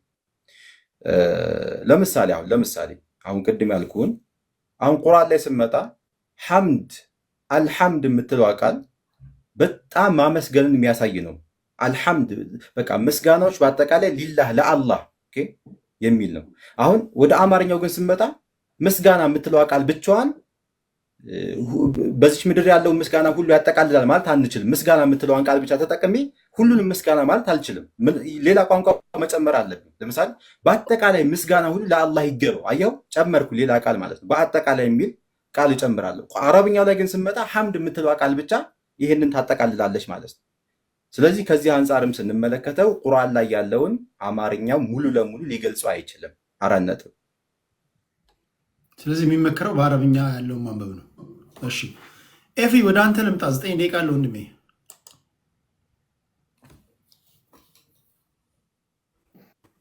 ቴዲ አመሰግናለሁ። እዮሐድ ማጠቃለያ ይሰጣል። ሰዓት እንትን ለማለት ለፈለጉ በነገራችን ላይ የመጨረሻችሁ ነው። ኦስማም ሌላ ጊዜ እንገናኛለን። ግን በተሰምታ አንድ ላይ ብንወጣ ይሻላል። ይቆይ አንዳችሁ 3 ስለሆነ ዲስሪስፔክት ስላደመጡ አድመጣችሁ። ቴዲ እኔ ድጋሚ እድል የለኝማ። ኦኬ መውረድ ከፈለግ መውረድ ትችላለሽ። አይ ቁጭ ብለው የውይይት ስርዓት አይደለም ኦስማን፣ ቁጭ ብለህ ጨርሰህ ውጣ። እኛን ሰምተናል፣ ሰምተህ ውጣ። እንደሌላ ጊዜ ሌላ ችግር የለም። አንድ መልዕክት ላስተላልፍ። ቅድም ስናገር በደምብ ሰምታችሁ ከሆነ ትህትና እኮ ቤዚክ ነገር ነው እኮ። ጀስት ትሁት ሁኑ። አሁን ቁጭ ብላችሁ እናንተን ካደመጡ ወንድሞቻችሁን ብታደምጡ ምንድነው ችግሩ? ሁለተኛ እያንዳንዱን ነገር ከኔ በተሻለ እኮ ሳጠፋ ምናምን እናንተ መንፈሳዊ ዓለም ውስጥ ያላችሁ ሰዎች ናቸው እኔ ማረም ያለባችሁ። እኔ ሴራ ከሚሰራበት ከፖለቲካው ዓለም የመጣው ሰው ነኝ። መንፈሳዊ ውስጥም ሴራ እንዳለ ካሳያችሁኝማ እኔ ፖለቲካው በስንት ጣሙ ብዬ ልመለስ እችላለሁ። እኔ እያንዳንዱን ነገር ማደርገው ከቀናነት አንጻር ነው። ዘንድ በቀና ልባችሁ ይዩት። ከሌ ይናገራል ካልኩኝ ከከሌ ቀጥሎ አንተ መናገር ግን አይቀርም። ከኔ ለምን ይቀድማል? ለምን 3 ሆኑ? ለምን 4 ሆኑ ስትሉ ሌላ ነገር በምን እንደምትተዋወቁ አላውቅም። ግን ቢያንስ የመጀመሪያው ነገር እኛም እንድንመጣ የእናንተ ትህትና ኢዝ ቬሪ ኢምፖርታንት ለማለት ነው። እሺ በሚቀጥለው ግን በዚህ ጉዳይ ላይ እኔ ብናገር የምትሉ የእስልምና እምነት ተከታዮች ካላችሁ መድረኩ ክፍት ነው። አንናገርም ካላችሁ ልክ ፖለቲከኞች በሌሉበት ጉዳያቸው እንደሚታይ ካሉ ፖለቲከኞች ጋር ካሉ ሃይማኖት እምነት ተከታዮችን እየሰማን እንቀጥላለን። እንደውም እየቀነሰ ለውሳኔ ይቀልልናል። መጨረሻ ላይ የሚቀሩትን እንወስናለን ለማለት ያለው። እሺ ኤፍሬም ባለ ጊዜ 9 ደቂቃ ነው ወንድሜ። እሺ ቴዲ አመሰግናለሁ። ባይወጣ ጥሩ ነበረ። እንደዚህ መጽሐፍ ቅዱስን አጨማልቆት ነው የወጣው። ለመጥረግ ሞክራለሁ በተቻለ መጠን እንመልስ። ለምሳሌ ክርስትና አፈር የሚበላበትን ክፍል አንሳል እና ዘዳግም 6ን አንስተዋል። ዘዳግም 6:4 አነሳና እስራኤሎች ስማ አምላክ እግዚአብሔር አንድ ነው የሚለውን አነሳ እና እግዚአብሔር አንድ ነው 2 3 አይደለም፣ ይኸው አፈር ድሜ በላ አለ። ኦኬ እስራኤሎች ስማ አምላካችን እግዚአብሔር አንድ ነው። እግዚአብሔር ይኸው ጥቅሱን ሁላችሁም እንደምታዩት 6:4 ቅድም ተናግሬ ነበረ። ኦኬ የሰማ ሰው ሰምተዋል። እሱም መስማት ፍላጎት ስላልነበረው ድጋሚ እየደገምኩት ነው። እስራኤሎች ስማ አምላካችን እግዚአብሔር ስንት ነው ይላል? አንድ ነው ይላል። አንድ የሚለው ቃል ኤሃድ የሚለው ነው። እስቲ ነው ይሁላችሁ የዕብራይስጡ ቃል እዚህ ጋር ዋን የሚለውን ታያላችሁ አይደለ? እስራኤል ያህዌ አውር ጋድ ያህዌ ይልና ዋን ይላል። እዚህ ጋር ይሁላችሁ ኤሃድ ይላል። ዕብራይስጡን አያችሁት? እዚህ ጋር ምንድነው የሚለው? ኤሃድ ነው የሚለው አይደለ? ኤሃድ ማለት ጥምር አንድነትን የሚያመለክት ነው። ኤሃድ የሚለው ኦኬ ክሊክ ላድርገው እዚህ ጋር ኦኬ እሺ ሶሪ በጣም አይንተ ኤፍሬም ነው ስለኔ ስላወራ ነው። ኤፍሬም ከኔ ጋር ማውራት የምትፈልግ ከሆነ አለሁኝ፣ ዝግጁ ነኝ። ፕሮግራም ይዘን እሱን በኋላ አሁን ቢሆን እኔ ይመቸኛል። ያካሄድ ነገር ወንድሜ ሲጨርስ እንቀጣጠራለን። ሲጨርስ እንቀጣጠር አንዴ ጨርስ። አካሄድ ከሆነ ስድድብ ከሆነ አጸያፊ ነገር ከስማ ብቻ ነው አካሄድ የምትለው እንጂ ለቀጠሮ ለመያዝ እኮ ማስቆም የለብህም። ጨርስ። ቀጥለ ኤፊ። እሺ ያው ሊያስደግመኝ ነው እንግዲህ ዘዳግም ላይ ይኸውላችሁ ቅድም ክርስትና አፈር ይበላበታል በመጽሐፍ ቅዱስ ይኸው ስላሴን አፈር የሚያበላ ጥቅስ ብሎ እስራኤሎች ስማ አምላካችን እግዚአብሔር አንድ ነው የሚለውን አመጣና እግዚአብሔር አንድ ነው ለምንድን ነው እናንተ ስላሴ የምትሉት አለ። እስራኤሎች ስማ እኛ እግዚአብሔር 3 ነው ብለናል እንዴ? እግዚአብሔር አንድ ነው። የኛ ትምህርት የክርስቲያኖች አስተምሮ እግዚአብሔር ስንት ነው? አንድ ነው። 3 እግዚአብሔር አናውቅም። አንድ እግዚአብሔር ነው ያለው። እዚህ ጋር ግን አንድ ሲል በአካል አንድ ማለቱ አይደለም፣ በአካል 3 ነው። እዚህ ጋር አንድ የሚለው ቃል ኤሃድ የሚለውን ዕብራይስጥኛ ነው የሚጠቀመው። ኤሃድ ማለት ደግሞ ጥምር አንድነትን የሚያመለክት ነው። ይኸው እኔዋ ዕብራይስጡ እንደዚህ ይላል፣ ኤሃድ ይላል። እዚህ ጋር ታያላችሁ ኤሃድ የሚል ቃል ኤሃድ ነው የሚለው። እሺ ኤሃድን ክሊክ እናደርገው። ኦኬ ኤሃድን ክሊክ ስናደርገው ምንን ያመጣል መሰላችሁ? ዘፍጥረት 2:24ን ያመጣል። እዚህ ጋር ዘፍጥረት 2:24 ይታያችኋል። እዚህ ጋር ዘፍጥረት 2:24 ተመሳሳይ ቃል ነው የሚጠቀመው። ምንድነው የሚለው? ዘፍጥረት 2:24 እንደዚህ ነው የሚለው፣ ላንብብላችሁ። ስለዚህ ሰው አባትና እናቱን ይተዋል፣ ከሚስቱም ጋር ይጣበቃል፣ ሁለቱም አንድ ስጋ ይሆናሉ ይላል። ሁለቱም ስንት ስጋ? አንድ ስጋ። አንድ የሚለውን ተመሳሳይ ነው። ይኸውላችሁ የዕብራይስጡ ቃል ኤሃድ የሚለውን ቃል ነው የሚጠቀመው። ጀነሲስ 2:24 ኦኬ። ዘፍጥረት 2:24 ምንድነው የሚለው? ስለዚህ ሰው እናትና አባቱን ይተዋል፣ ከሚስቱ ጋር ይጣበቃል፣ ሁለቱም አንድ ስጋ ይሆናሉ። አንድ የሚለውን ኤሃድ ነው የሚለው ቅድም በተጠቀመበት ማለት ነው። አምላክ እግዚአብሔር አንድ ነው የሚለውን አንድ የሚለውን ተመሳሳይ አንድ ነው የሚጠቀመው። መቼስ ሰው እናትና አባቱን ይተዋል ከሚስቱ ጋር ይጣበቃል ካለ በኋላ አንድ ስጋ ይሆናሉ የሚለው መቼስ ተጨፍልቀው ማሽን ውስጥ ገብተው ባልና ሚስት ተጠፍጥፈው አንድ ፐርሰን ይሆናሉ እያለ ነው እንዴ? አይደለም። ጥምር አንድነትን ነው የሚያመለክተው። ስለዚህ እዛ ጋር እስራኤሎች ስማ አምላክ እግዚአብሔር አንድ ነው ማለቱ ኦኬ በአካል አንድ ነው እያለ አይደለም። ኦፍኮርስ እኛ እግዚአብሔር አንድ ነው ነው የምንለው በመለኮት በአገዛዝ በስልጣን በመፍጠር ዓለምን በማሳለፍ እያለን እንዘረዝራለን። በአካል ነው 3 የምንለው በአካል በስም በግብ ሶስት ነው፣ በመለኮት ግን አንድ ነው። ቅድም ተመሳሳይ ነገር ማለት ነው። ሶስትም አንድም ይላሉ። ሶስትም አንድም ኖ፣ ሶስት በአካል አንድ በመለኮት በአንድ ነገርን በአንድ ጊዜ ሶስትም አንድ ነውም ብለን አናውቅም። ስለዚህ ያለማወቅ ነው። እባካችሁ እወቁ። ቢያንስ ኑና ጠይቁን። በጣም እንደዚህ አይነት ኤሌመንተሪ የሆኑ ነገሮችን ማለት ነው። ስለዚህ ክርስትና መጽሐፍ ቅዱስ ትሪኒቲን ከዘፍጥረት እስከ ራዕይ ድረስ የሚያብራራ መጽሐፍ ነው እንጂ የሚቃወም መጽሐፍ አይደለም። ሌላው ዮሐንስ 1:1 ላይ ጠቀሰና ኤፍሬም ተባለ። እሺ ስላሴን አስረዳ። በዛ ስላሴን ማስረዳት አልነበረበትም። በዛ ለምንድን ነው የጠቀሱት? ለምን ይዋል ውሸት ኃጢአት ነው እያላችሁ ጻፉ ክርስቲያኖች ከታች።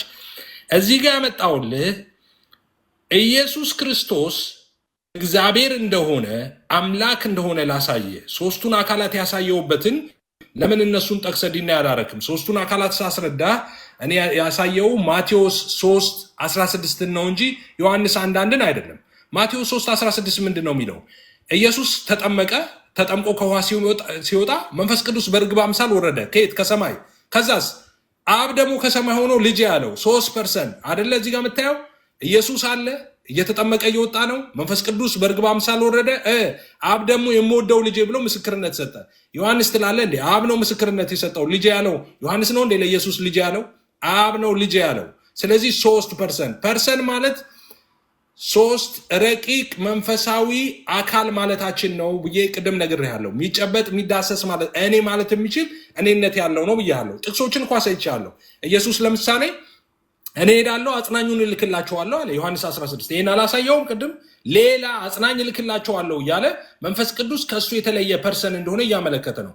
ኦፍኮርስ ጥቅሶችን ብቻ ልጥቀስልህ፣ በጣም ራንደም ማለት ነው። ቅድም የጠቀስኩልህ አለ አንድ እግዚአብሔር አለና በእግዚአብሔርና በሰው መካከል ያለው መካከለኛ ብሎ ስለ አብ ነግሬሃለሁ፣ ስለ መንፈስ ቅዱስ ነግሬሃለሁ፣ ስለ መንፈስ ቅዱስ እግዚአብሔርነት ሐዋርያት ሥራ ምዕራፍ 5:4 ላይ ዮሐንስ 1:1 የጠቀስኩበት ደግሞ ቅድም እንደነገርኩ ኢየሱስ አምላክ እንደሆነ ለማሳየት ነበረ፣ ግን አልገባህም።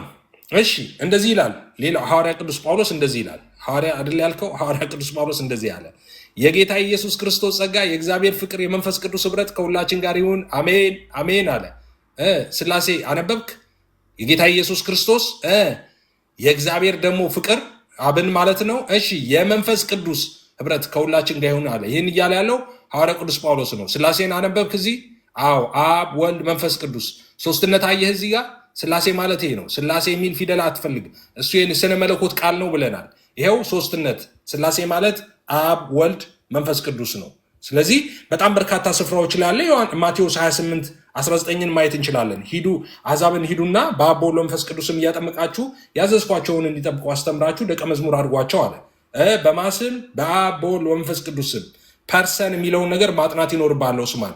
ፐርሰን ማለት ይኸውልህ ረቂቅ ማይዳሰስ ማይጨበጥ ኦኬ መንፈሳዊ አካል ማለት ነው እንጂ አንተ እንደምታውቀው ይሄ የሚጨበጥ የሚዳሰሰው ብቻ አይደለም። እኔ ማለት የሚችል እኔነት ያለው ነገር በሙሉ ፐርሰን ይባላል። ስለ ፐርሰን ማጥናት አለብህ። ስለዚህ 3 ፐርሰንስ ዲስቲንክት የሆኑ ፐርሰኖችን አይተናል። በመለኮት 1 3 አማልክት የለ። አንተ በብርቱካን ልታስረዳ ትሞክራለህ። ሰው ብዬ እኔ ከፍ አድርጌ ምሳሌ ሰጥቼ አልነበረም እንዴ? ለምን ወደ ብርቱካን ወረድክ? ሰው ብዬ እኮ ምሳሌ ሰጥቼ ነበረ። የሰው ዘር ትላለህ፣ ይሄ ሰው እያልክ ትናገራለህ፣ ሰዎች ብለህ ትናገራለህ። ኦኬ ብዜት ሲሆን ለምን በፐርሰን ብዙ ስለሆኑ ሰዎች ቢሊየንስ ናቸው። ኢሰንሱ ግን ስንት ነው? 1 ነው። ስለዚህ የሰው ኢሰንስ 1 ነው፣ ሰዎች ግን ብዙዎች ናቸው። ስላሴ 3 አምላክ እናርግ ብትል አትችልም። ልታደርገው ማትችለው ነው። 1 መለኮት አለ። 1 መለኮት ከፋፍለ 3ን ልታደርግ አትችልም። አብ ከወልድና ከመንፈስ ቅዱስ የተለየ አምላክነት የለውም። ወልድም እንደዚያው፣ መንፈስ ቅዱስም ከአብና ከወልድ የተለየ አምላክነት የለውም። እሺ በዚህ የምትሰሙኝ 6,000 ወይ 7,000 ሰዎች መጽሐፍ ቅዱስ ስለ መዳን የሚናገረውን ነገር ጥቂት ልበላችሁና እዛ ላይ ልጨርስ። ሰዎች እንዴት ይድናሉ? በተደጋጋሚ ተናግረናል። ሰዎች የሚድኑት በእግዚአብሔር ልጅ በኢየሱስ ክርስቶስ ሲያምኑ ነው። በእግዚአብሔር ልጅ በኢየሱስ ክርስቶስ ያመነ ይድናል። ሐዋርያው ቅዱስ ጳውሎስ ምን አለ? ሁሉ ኃጢአት ሰርተዋል፣ የእግዚአብሔር ክብር ጎሏቸዋል አለ። ከዛስ በኢየሱስ ክርስቶስ ቤዛነት በሆነው በኩል አለና እንዲሁ ነው በጸጋው የሚጸድቁት አሉ። አዎ በጸጋው የሚጸድቁት እንደዚህ ነው። አዎ ምን አስተዋጽኦ ማድረግ አለባቸው ሰዎች? ማመን። በማ በልጁ በኢየሱስ ክርስቶስ ማመን። ምን ብለው ያምናሉ? ጌታ እንደሆነ እግዚአብሔር አባቱ ደግሞ ከሙታን እንዳስነሳው ማመን አለበት አለ። ማን? ሐዋርያው ቅዱስ ጳውሎስ ነው ይሄን ያለው። ስለዚህ ለምሳሌ ሮሜ 10:9 ላይ ሐዋርያው ቅዱስ ጳውሎስ ኢየሱስ ጌታ እንደሆነ በአፍህ ብትመሰክር አለ። በነገራችን ላይ ኢየሱስ ጌታ እንደሆነ በአፍህ ብትመሰክር አለ እንጂ ጳውሎስ ኢየሱስ አልመሰከረም እንደ ጌትነቱን መስክረዋል። ኢየሱስ ለራሱ እዚህ ጋር አይናችሁን ትጨፍናላችሁ ነው ግለጡት እንጂ እግራቸውን ባጠበ ጊዜ ኢየሱስ መምህርና ጌታ ትሉኛላችሁ አላቸው ደቀ መዛሙርቱን። ከዛስ ነኝና ትክክል ትላላችሁ አላቸው። ነኝ እውነት ነው አለ ኢየሱስ። ጳውሎስ እሱን አመጣና ኢየሱስ ጌታ እንደሆነ በአፍህ ብትመሰክር እግዚአብሔር ከሙታን እንዳስነሳው በልብ ብታምን ትድናለህ። ስለዚህ ኢየሱስ ጌታ እንደሆነ በአፉ ከመሰከረ ሰው እግዚአብሔር ከሙታን እንዳስነሳው በልቡ ካመነ ይድናል። መጽሐፍ ቅዱስ የሚለው ይሄንን ነው። የመዳን መንገድ አንድ ነው። አሁንም እንዳልኩት መንገድህን እንጂ መድረሻህን መምረጥ አትችልም። መንገድ ነው አንተ መምረጥ የምትችለው። የመረጥከው መንገድ መድረሻህን ይመርጥልሃል። እውነት፣ መንገድ፣ ህይወት ኢየሱስ ነው። እውነት፣ መንገድ፣ ህይወት ኢየሱስ ነው። በእኔ በቀር ወደ አብ የሚመጣ የለም ብሏል። በኢየሱስ በቀር የዘላለምን ህይወት ሊያይ የሚችል የለም። ኑ ወደዚህ እውነተኛ መንገድ ወደሆነው ወደ እግዚአብሔር ልጅ ወደ ኢየሱስ። አመሰግናለሁ ቴዲ። ቴንክ ዩ ኤፊ። ዮሐድ ወይ ቴዲ ልቀጥል እኔ? ቀጥል። ኦኬ እሺ ቴንክ ዩ። እሺ በመጀመሪያ ሶርሶቹን ሳቀርብ ማስረጃ ወይም ደግሞ ቪዲዮ ክፈት ምናምን ብሎኛል። እሱን ከፍቼ አሳያለሁ። ያቀረብከው ማስተባበያ ግን እውነት ለመናገር ያስተዛዝባል። ቢያንስ አረብኛው እንኳን አላቀረብክም ብትል ሶርስ ኮት አድርጌ ነው የተናገርኩት። ስለዚህ ሶርሱን ገብተህ አረብኛውን ማንበብና ማስረዳት የአንተ ግዴታ ነበረ። ኦንሊ ወይቹስ ምን አድርጋል? አረብኛ አላመጣም ብሏል። ባይዘው እዚህ የከፈትኩት ዌብሳይት ላይ የእኔ ትርጉም አይደለም የሙስሊም ስኮላሮች ትርጉም ነው ኦኬ የከፈትኩት ማለት ነው። እና ደግሞ ዝቅ ብትል እዛው ምን አለ አረብኛው ደግሞ አለ ማለት ነው፣ ማግኘት ይቻላል። ኤንዌይስ ግን ምክንያቱ ያንን መመለስ ስለማይቻል ነው ብዬ ተረዳሁኝ። እኔ ሰውም እንደዛ ብሎ ይረዳል ብዬ አስባለሁ። ኤንዌይስ ግን ስንት ጥያቄዎች ጠይቄ ነበረ? ወደ 4 የሚያክለው ጥያቄ። ከአራቱ ግን አንዱም አልተነካም። አንዱ ምንድን ነው? አይሁዳውያን ዑዘይር የሚባል የአላህ ልጅን ያመልኩ ነበር ወይ የሚል ጥያቄ ነው። ምንም አልተነካም ማለት ነው። ይኸው በሐዲሶቻቸው አሁን በቁርአን ሱራ 9:30 ብዬ ነው የጠቀስኩት ማለት ነው። ኦኬ እዝራ ኢብኑላህ ብለውን ያመልኩ እንደነበረ ቁርአኑ ተናገረ። ሐዲሳቸው መሐመድ ራሱ ግን ሲያብራራው ምን ብሎ ተናገረ? ቡኻሪ 4581 ላይ መጨረሻ በትንሣኤ ቀን ማለት ነው the Jews will be called upon and it will be said to them አይሁዶች በተሰበሰቡበት ቦታ ማለት ነው who do you use to worship ይባላሉ። ማንን ነበር ስታመልኩ የነበራችሁት ይባላሉ። they will say እነሱም ምን ይላሉ? we use to worship እዝራ ታያቸዋል። እዝራ the son of Allah አሉ። ይሄ በጣም ትልቅ ስህተትም ሐሰትም ነው። ኦኬ ስህተትም ሐሰትም ነው። ይሄ ቁርአንም ሐዲስም ላይ የተነገረ ነገር ነው። ይሄ ባይዘው ቁርአን አንድ ስህተት እንኳን ቢገኝበት ከሐሰተኛ መሆኑ ታውቃላችሁ ብሎ ተናግሮ ነበር። በራሱ አንደበት ሐሰተኝነቱ በዚህ ማረጋገጥ ይቻላል። ኦኬ በራሱ መስፈርት ማለት ነው። ስለዚህ አይሁዶች የትም ቦታ እዝራ የሚባል የአላህ ልጅ እሱን እናመልካለን ብለው ተናግረው አያውቁም። ስለዚህ ምንም መልስ አልተሰጠን ማለት ነው። ሁለተኛው ይሄ ፕሪደስቲኔሽን ወይም ደግሞ ሰው ራሱ አዳም ራሱ ከገነት የወደቀበት ምክንያት ምንድን ነው ብዬ ነበረ። ቅድመ ውሳኔ ነው። በቃ በአዳም ጥፋት ምክንያት በእስልምና ወጣ የሚባል ነገር የለም። ታዲያ በማን ነው? በአላህ ቅድመ ውሳኔ ምክንያት ነው። ቢፎር ማይ ክሬሽን ነው የሚለው it is predestined ወይም ደግሞ አስቀድሞ የተወሰነብኝ ነው። on my faith before my creation ነው። በቃ አስቀድሞ ከመፍጠሩ በፊት በቃ ከገነት አባርረዋለሁ፣ ዕፀ በለስን አስበላዋለሁ ይወጣል የሚል እቅድ አቅዶ ነው የሚፈጥረው ማለት ነው። ዘን ያንን እቅዱ ምን ሆነ ማለት ነው? ተፈጸመ። ስለዚህ ለገረ ድህነት ራሱ ሊያብራሩ የማይችሉበት ዋናው ምክንያት ኦልሬዲ ራሱ ፕሬዲስቲንድ ስላደረገው ነው ማለት ነው። ይሄ ለህፃናትም ጭምር ባይዘው እንደዛ ነው። ወይም ለገነት ብለው ይፈጥራቸዋል ወይም ደግሞ ለሲኦል ብሎ ነው የሚፈጠረው። ሰው በነፃ ፈቃድ የሚባል ትምህርት የለም። ሰው ወደው ፈቅዶ እስልምና ሊከተል ክርስትና ሊከተል ይችላል የሚባል ትምህርት አለ? የለም። ህፃናት እንኳን ሲሞቱ ምንድነው ወይም አስቀድሞ ካፊር ወይም ደግሞ የማያምኑ ተደርገው ተፈጥረዋል ወይም ደግሞ የሚያምኑ ተደርገው ነው የሚፈጠሩት። ማስረጃ ሱነን አቢ ዳውድ 4706 ላይ ምን ይላል? I hear the messenger of Allah explaining the verse as for the youth his parents were peoples of faith he was created in Firah the day when he was created ይላል። አንድ አልኸድር የሚባል ነብይ ያላቸው በሙስሊሞች እና የሆነ ህፃን ልጅ ገና በህፃንነቱ ገድሎታል እና ለምንድን ነው የገደለው ተብሎ መሐመድ ሲጠየቅ አላህ ገና በእናቱ ማህፀን ሳለ ካፊር ከሃዲ አድርጎ ፈጥሮት ነበረ፣ ለዛ ነው የገደለው ብሎ ያብራራል ማለት። ኦኬ ገሃዲ አድርጎ ስለፈጠረው ለዛ ነው የተገደለው ይላል። ስለዚህ ህፃናት እንኳን ቢሞቱ የት ይግቡ ተብሎ በእስልምና ቢጠየቅ አይታወቅም። መሐመድ ራሱ ይህን ተጠይቀው አይታወቅም። አላህ በማህፀን ሳለ ለገነት ይሁን ለሲኦል ይሁን ለምን እንደፈጠረው ስለማናቅ ወደዚህ ነው የሚገባው ብለን አንናገርም ብሎ ተናግረዋል ማለት። ስለዚህ ነገረ ድህነት የለም ሲባል እንደው እስልምና በሰብክ ባሰብክ ምንም ለውጥ የለው። ኦኬ ወደ ክርስትና ሀሳብ ልምጣ፣ ብዙ ነገሮች ስላልተመለሱ ማለት ነው። ጌታችን መድኃኒታችን ኢየሱስ ክርስቶስ በመጽሐፍ ቅዱስ በምልአት ኢንታየርሊ አምላክነቱ ተገልጿል። ከዮሐንስ 1:1 ጀምሮ ማለት ነው። ቅድመ ህላዌው በመጀመሪያ ቃል ነበረ፣ ቃልም በእግዚአብሔር ዘንድ ነበረ፣ ቃል ራሱ እግዚአብሔር ነበረ ይልና ቃልም ስጋ ሆነ ይላል።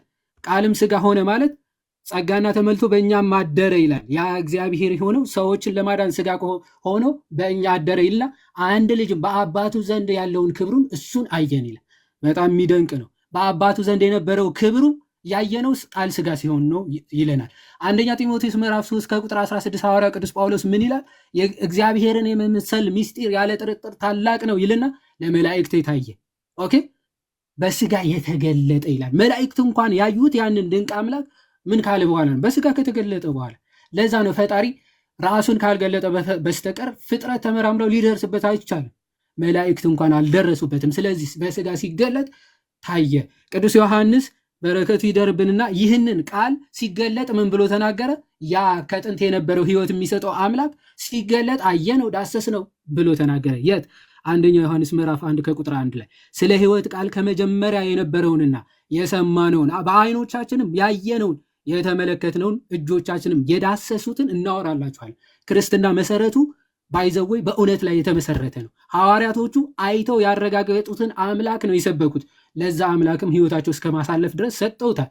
ለዛ ነው እኛ የምንሰብከው አለ ያየነውን በጆሮአችን የሰማነውን የዳሰስነውን አምላክ ነው አለ ማ ቅዱስ ዮሐንስ። ይቀጥላል። ሕይወት ተገለጠ አይተንማል እንመሰክርማለን አለ። ያየነውን ሕይወት ነው ምን መሰክረዋል። ከአብ ዘንድ የነበረውን ለእኛም የተገለጠውን የዘላለም ሕይወት እናወራላችኋለን። በቃ የዘላለም ሕይወት የነበረው ከአብ ዘንድ የነበረውን እሱ ጌታ ተገልጧል። ስለዚህ ስላየነው እንሰብካችኋለን እንመሰክራለናል። ስለዚህ ሕይወት ሐዋርያቶቹ ሁሉም ሕይወታቸውን አሳልፈው ሰጥተዋል። ይህንን ያዩትን እውነት በአደባባይ ሲመሰክሩ ሁሉም በሰማዕትነት አልፈዋል። ኦኬ እንደውም አንዳንድ ክርስቲያኖች ኤቲስቶች ላይ ክርስቲያኖች የሚያነሱት አርጊመንት ይሉና ክርስቶስ ሳይነሳ እንደተነሳ አስመስለው ራሳቸውን አሳልፈው ሰጡ የሚባል አርጊመንት ምን ያክል ሞኝነት ነው ይላል። ኦኬ ላላዩት እውነት ሐዋርያቶቹ አሳልፈው ራሳቸውን አልሰጡም። ራሳቸውን አሳልፈው የሰጡት ላዩት፣ ለዳሰሱት፣ ለቀመሱት እውነት ነው። ስለዚህ እኛ ክርስቲያኖች የትንሣኤያችን በኩር የሆነው ጌታ አይተን ሰምተን ዳሰን እንጂ በማይጨበጥ ተስፋ ኦኬ ልክ እንደ እስልምናው ማለት ነው። በገነት ስትሄድ ጡቷ ጉችማ የሆነ ጉች ያለ ጡት ያላቸው ሴቶች ይጠብቁናል ብለን በክርስትና ትምህርት አንቀበልም። እንደዚህ አይነት ትምህርት የለንም። ታዲያ ምንድነው ተስፋ የምናደርገው? ስለ እኛ ዋጋ የከፈለውን ጌታ ከእርሱ ጋር በአንድነት በህብረት ለዘላለም እንኖራለን። ተስፋችን ባይዘው ዘላለማዊ የሆነ አምላክ ስለሆነ ነው።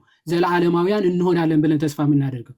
በሌሎቹ ቤተ እምነቶች ግን ብትመለከት ቁሳቁስ ናቸው የዘላለም ተስፋ መጠጊያቸው፣ መመኪያዎቻቸው ሴቶች ናቸው፣ መብል ነው፣ መጠጥ ነው። እነዚህ ሁሉ ፍጡራን ናቸው። ፍጡር መመኪያ ከሆነ ዘላለማዊ ልትሆን አችልም። ምክንያቱም ፍጡር ራሱ ዘላለማዊ ስላልሆነ ማለት ነው። ዘላለማዊ የሆነው ጌታ እሱ ነው መመኪያችን፣ እሱ ነው መጠጊያችን፣ እሱ ነው ተስፋችን ማለት ነው። ተስፋ የምናደርገው ጌታ እሱ ነው። የመጨረሻ ሮሜ መልእክት ምዕራፍ 9 ከቁጥር 5 ያለውን ተናግሬ ይጨርሳለሁ። ከዛ ሰዓት ካለኝ ሮሜ መልእክት ምዕራፍ 9 ከቁጥር 5 ላይ ክርስቶስ ኢየሱስ ምን ይላል?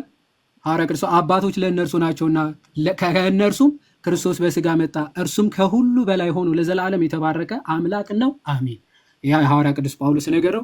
ቲቶ ምዕራፍ 2 ከቁጥር 14 ያለውን ተናግሬ ልጨርስ። ምዕራፍ 2 ወደ መጨረሻ አካባቢ እንዲህ ይላል፣ ሰዎችን ሁሉ የሚያድነው የእግዚአብሔር ጸጋ ተገልጧል አለ። ሰዎችን ሁሉ የሚያድነው የእግዚአብሔር ጸጋ ተገልጧልና፣ ስለዚህ ይህም ጸጋ ኃጢአተኝነትንና ዓለማዊ ምኞትን ክደን የተባረከውን ተስፋችንን እርሱም የታላቁን የአምላካችንና የመድኃኒታችንን የኢየሱስ ክርስቶስን ክብር መገለጥ እየጠበቅን ራሳችንን በመግዛትና በጽድቅ እግዚአብሔርንም በመምሰል በአሁኑ ዘመን እንድንኖር ያስተምረናል። እግዚአብሔር ይመስገን። ምን አለ? ይህ ጸጋ ኃጢአተኝነት፣ ዓለማዊ ምኞት፣ ስጋዊ ፍላጎት ሁሉ የሚያስክድና የተባረከው ተስፋችን ጌታችን አምላካችን ሕያው የሆነው አምላክ እርሱን ክብሩን የሚገልጥበትን ያን ቀን እየተጠባበቅን አለ ራሳችንን በመግዛትና በጽድቅ እግዚአብሔርንም በመምሰል በአሁኑ ዘመን እንድንኖር ያ ጌታ ያስተምረናል። ወስብሐት ለእግዚአብሔር። አመሰግናለሁ። እግዚአብሔር ይስጥልኝ። ቴዲ አንተንም እናመሰግናለን፣ ሰዓት ሰጥተህ ስላወያየህን ማለት ነው። እግዚአብሔር ይስጥልኝ። ቴንኪው። ዋው በጣም የሚገርም ነው። 100,000 ሰዎች አይቷችኋል። እነማን ምን አይነት ውሳኔ እንደሚወስኑ አላውቅም። በጣም ከፖለቲካው የተረፈኝን ትንሽ ጊዜ ከሰው ጋር በእንግድነት ዩቲዩብ ላይ ከዶክተር ዳኛቸው አሰፋ ጋር ነበርኩኝ። እግረ መንገዴን እዚህ ቲክቶክ ላይ ገብቼ ነው አንዳንድ ነገሮችን እናወራ ብዬ ነው። ይህ 3ኛ ወይ 4ኛ ቀናችን ይሆናል ብዬ ተስፋ አድርገ 4ኛ ቀናችን መሰለኝ ነው፣ 3ኛ ቀናችን ነው። እንቀጥላለን። ከዛ ዝማሬ፣ ከዛ አለባበስ እንዴት ነው፣ ከዛ ጸሎት እንዴት ነው፣ ብዙ የምነካቸው ነገሮች አሉ። ገና ብዙ ጊዜ ያለን፣ ይሄ መጨረሻ አይደለም። ጸባይና ትዕግስት እስካለን ድረስ እንደዚሁ እንቀጥላለን። ሌሎችም ወንድሞች ካሉ እየመጡ እንደዚህ ያስተምሩናል። መጨረሻ ላይ ግን እንወስናለን የትኛውን ሃይማኖት መቀላቀል እንዳለብን። ዝም ብለን ለከንቱ አይደለም እዚህ ወንድሞቻችንን የምንሰበስበው። እኔ ብቻ አይደለሁም፣ ለተለያየ ሚዲያ የምታስተላልፉ ሁሉ ዛሬ ይህን እየሰማችሁ ወዴት እንደምትሄዱ እናንተ ናቸው የምታውቁት። እነማን ወዴት እንደሚሄዱ አላውቅም። እናንተን ግን ላመስግንና ለሌላ ጊዜ ፕሮግራም ይዤ እድል አይሰጠኝም። የመጨረሻ ዙር ነው ፍሬም በተናገር ይሄ የመጨረሻ ችግር የለም። አንድ የኔም ባህሪ ልንገራችሁ። እኔ የማናችሁም ስብስብ አባል አይደለሁም። የማናችሁም የተለየ እንትን የለኝም። ነገ ከነገ ወዲያ የምትሰሙት ነው። አካሄድ ችግር ካለ ንገሩኝ እንጂ ኮንፍሮንት አታርጉኝ። ምናልባት እኔ አንተን ለመጉዳት ወይ እሱን ለመጥቀም ምናምን ሌሎች ውጋዎች እንደዚህ አይነት ነገሮች ካሉ አላውቅም። እኔ ግን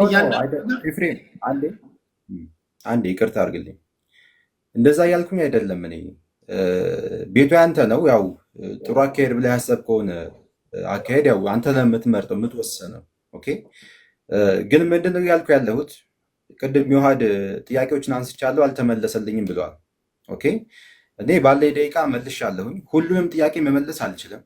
ኦኬ። ጥያቄዎችን ግን መመለስ እንችላለን። አሁን ቴክስት ባለኝ ቢሰጠኝ ደቂቃ ከተሰጠኝ መመለስ እችላለሁ። ቅድም ግን ያልመለስኩበት ደቂቃዬም አልቋል። ከዚህ አንጻር ነው እንጂ መልሳተን አይደለም። ያነሳቸው ጥያቄዎች አሉ ያልተመለሱ፣ ደግሟቸዋል። አሁን ላይ መመለስ እችላለሁ። እኔ ጋር ስትመጡ ሄዳችሁ ለሰው እንኳን ብትናገሩ ማይቀበሏችሁ አፍም ማይኖራችሁ አንድ ነገር አለ። ተናግረህ እስክትጨርስ አደምጥሃለሁ፣ እኩል ደቂቃ ሰጥሃለሁ። ደቂቃህን አብቃቅተህ የመጠቀም ያንተ እድል ነው። 9 ደቂቃ ለአንተም ለኤፍሬምም ለዮሐድም ሰጥቻችኋለሁ። አንደኛው ተናግሮ አንደኛው እስኪጨርስ ድረስ ኢንተራፕት አላደረግኳችሁም። አድምጠናል አይደል? ሁላችንም በጋራ ተሰብስበን እያንዳንዱን አካሄድ ከሀ እስከ ፐ ነግሬያችኋለሁ። አንተ ጀምረሃል ነው፣ አንተ ጀምር። ከዛ ልደት ገባ። ከዛ ልደት ዮሐድን ጠራ። የኤፍሬም ባለ ጊዜው ገባ። 2 ኦርቶዶክሶች ስላሉ ይበዛሉ አልክ። ልደት ተናግሮ ወጣ። ከዛ በኋላ እንደ አንድ ጀመርን። ከአንተ ተጀመረ፣ ኤፍሬም ቀጠለ፣ ዮሐድ ጀመረ። ከአንተ ተጀመረ፣ ኤፍሬም ቀጠለ፣ ዮሐድ ላይ በቃ ሳትሴት ሌላ ምን አለ? ችግር የለውም። ኔክስት የምንቀጥል ከሆነ ያው ጥያቄዎችን መመለስ እንችላለን። እኛ ችግር የለብንም። ጊዜ ከተሰጠን እንመልሳለን። እሺ ኤፍሬም በኮስት ወይ ደግሞ እንደዚህ ወይ ቴዲ ቤት ቢሆን ፌስ ቱ ፌስ ማለት ነው በሆነ ቶፒክ ላይ የሆነ ርዕስ አንስተን መወያየት ትችላለህ። ያቀረብኩልህ ነው ጥያቄ። እሱን ተነጋገሩና ወስኑ። በኮስት እኔ ጋር ሳይሆን እናንተ እርስ በርስ ተገናኙና የውይይት ጥሪ እያቀረብክልኝ ነው። እስሙ መወያየት ትችላለህ መሰረታዊ በሆነ አስተምሮ ላይ ኦስማን። አሁን ዛሬ እንዳየው ከሆነ ከኔ ጋር ለመወያየት አቅም ያለህ አልመሰለኝም። ስለዚህ ጥያቄ ካለ ናና ቤት ጠይቀኝ፣ እመልስልሃለሁ። ጥያቄ ካለ ማንኛውም ጥያቄ አቅርብ።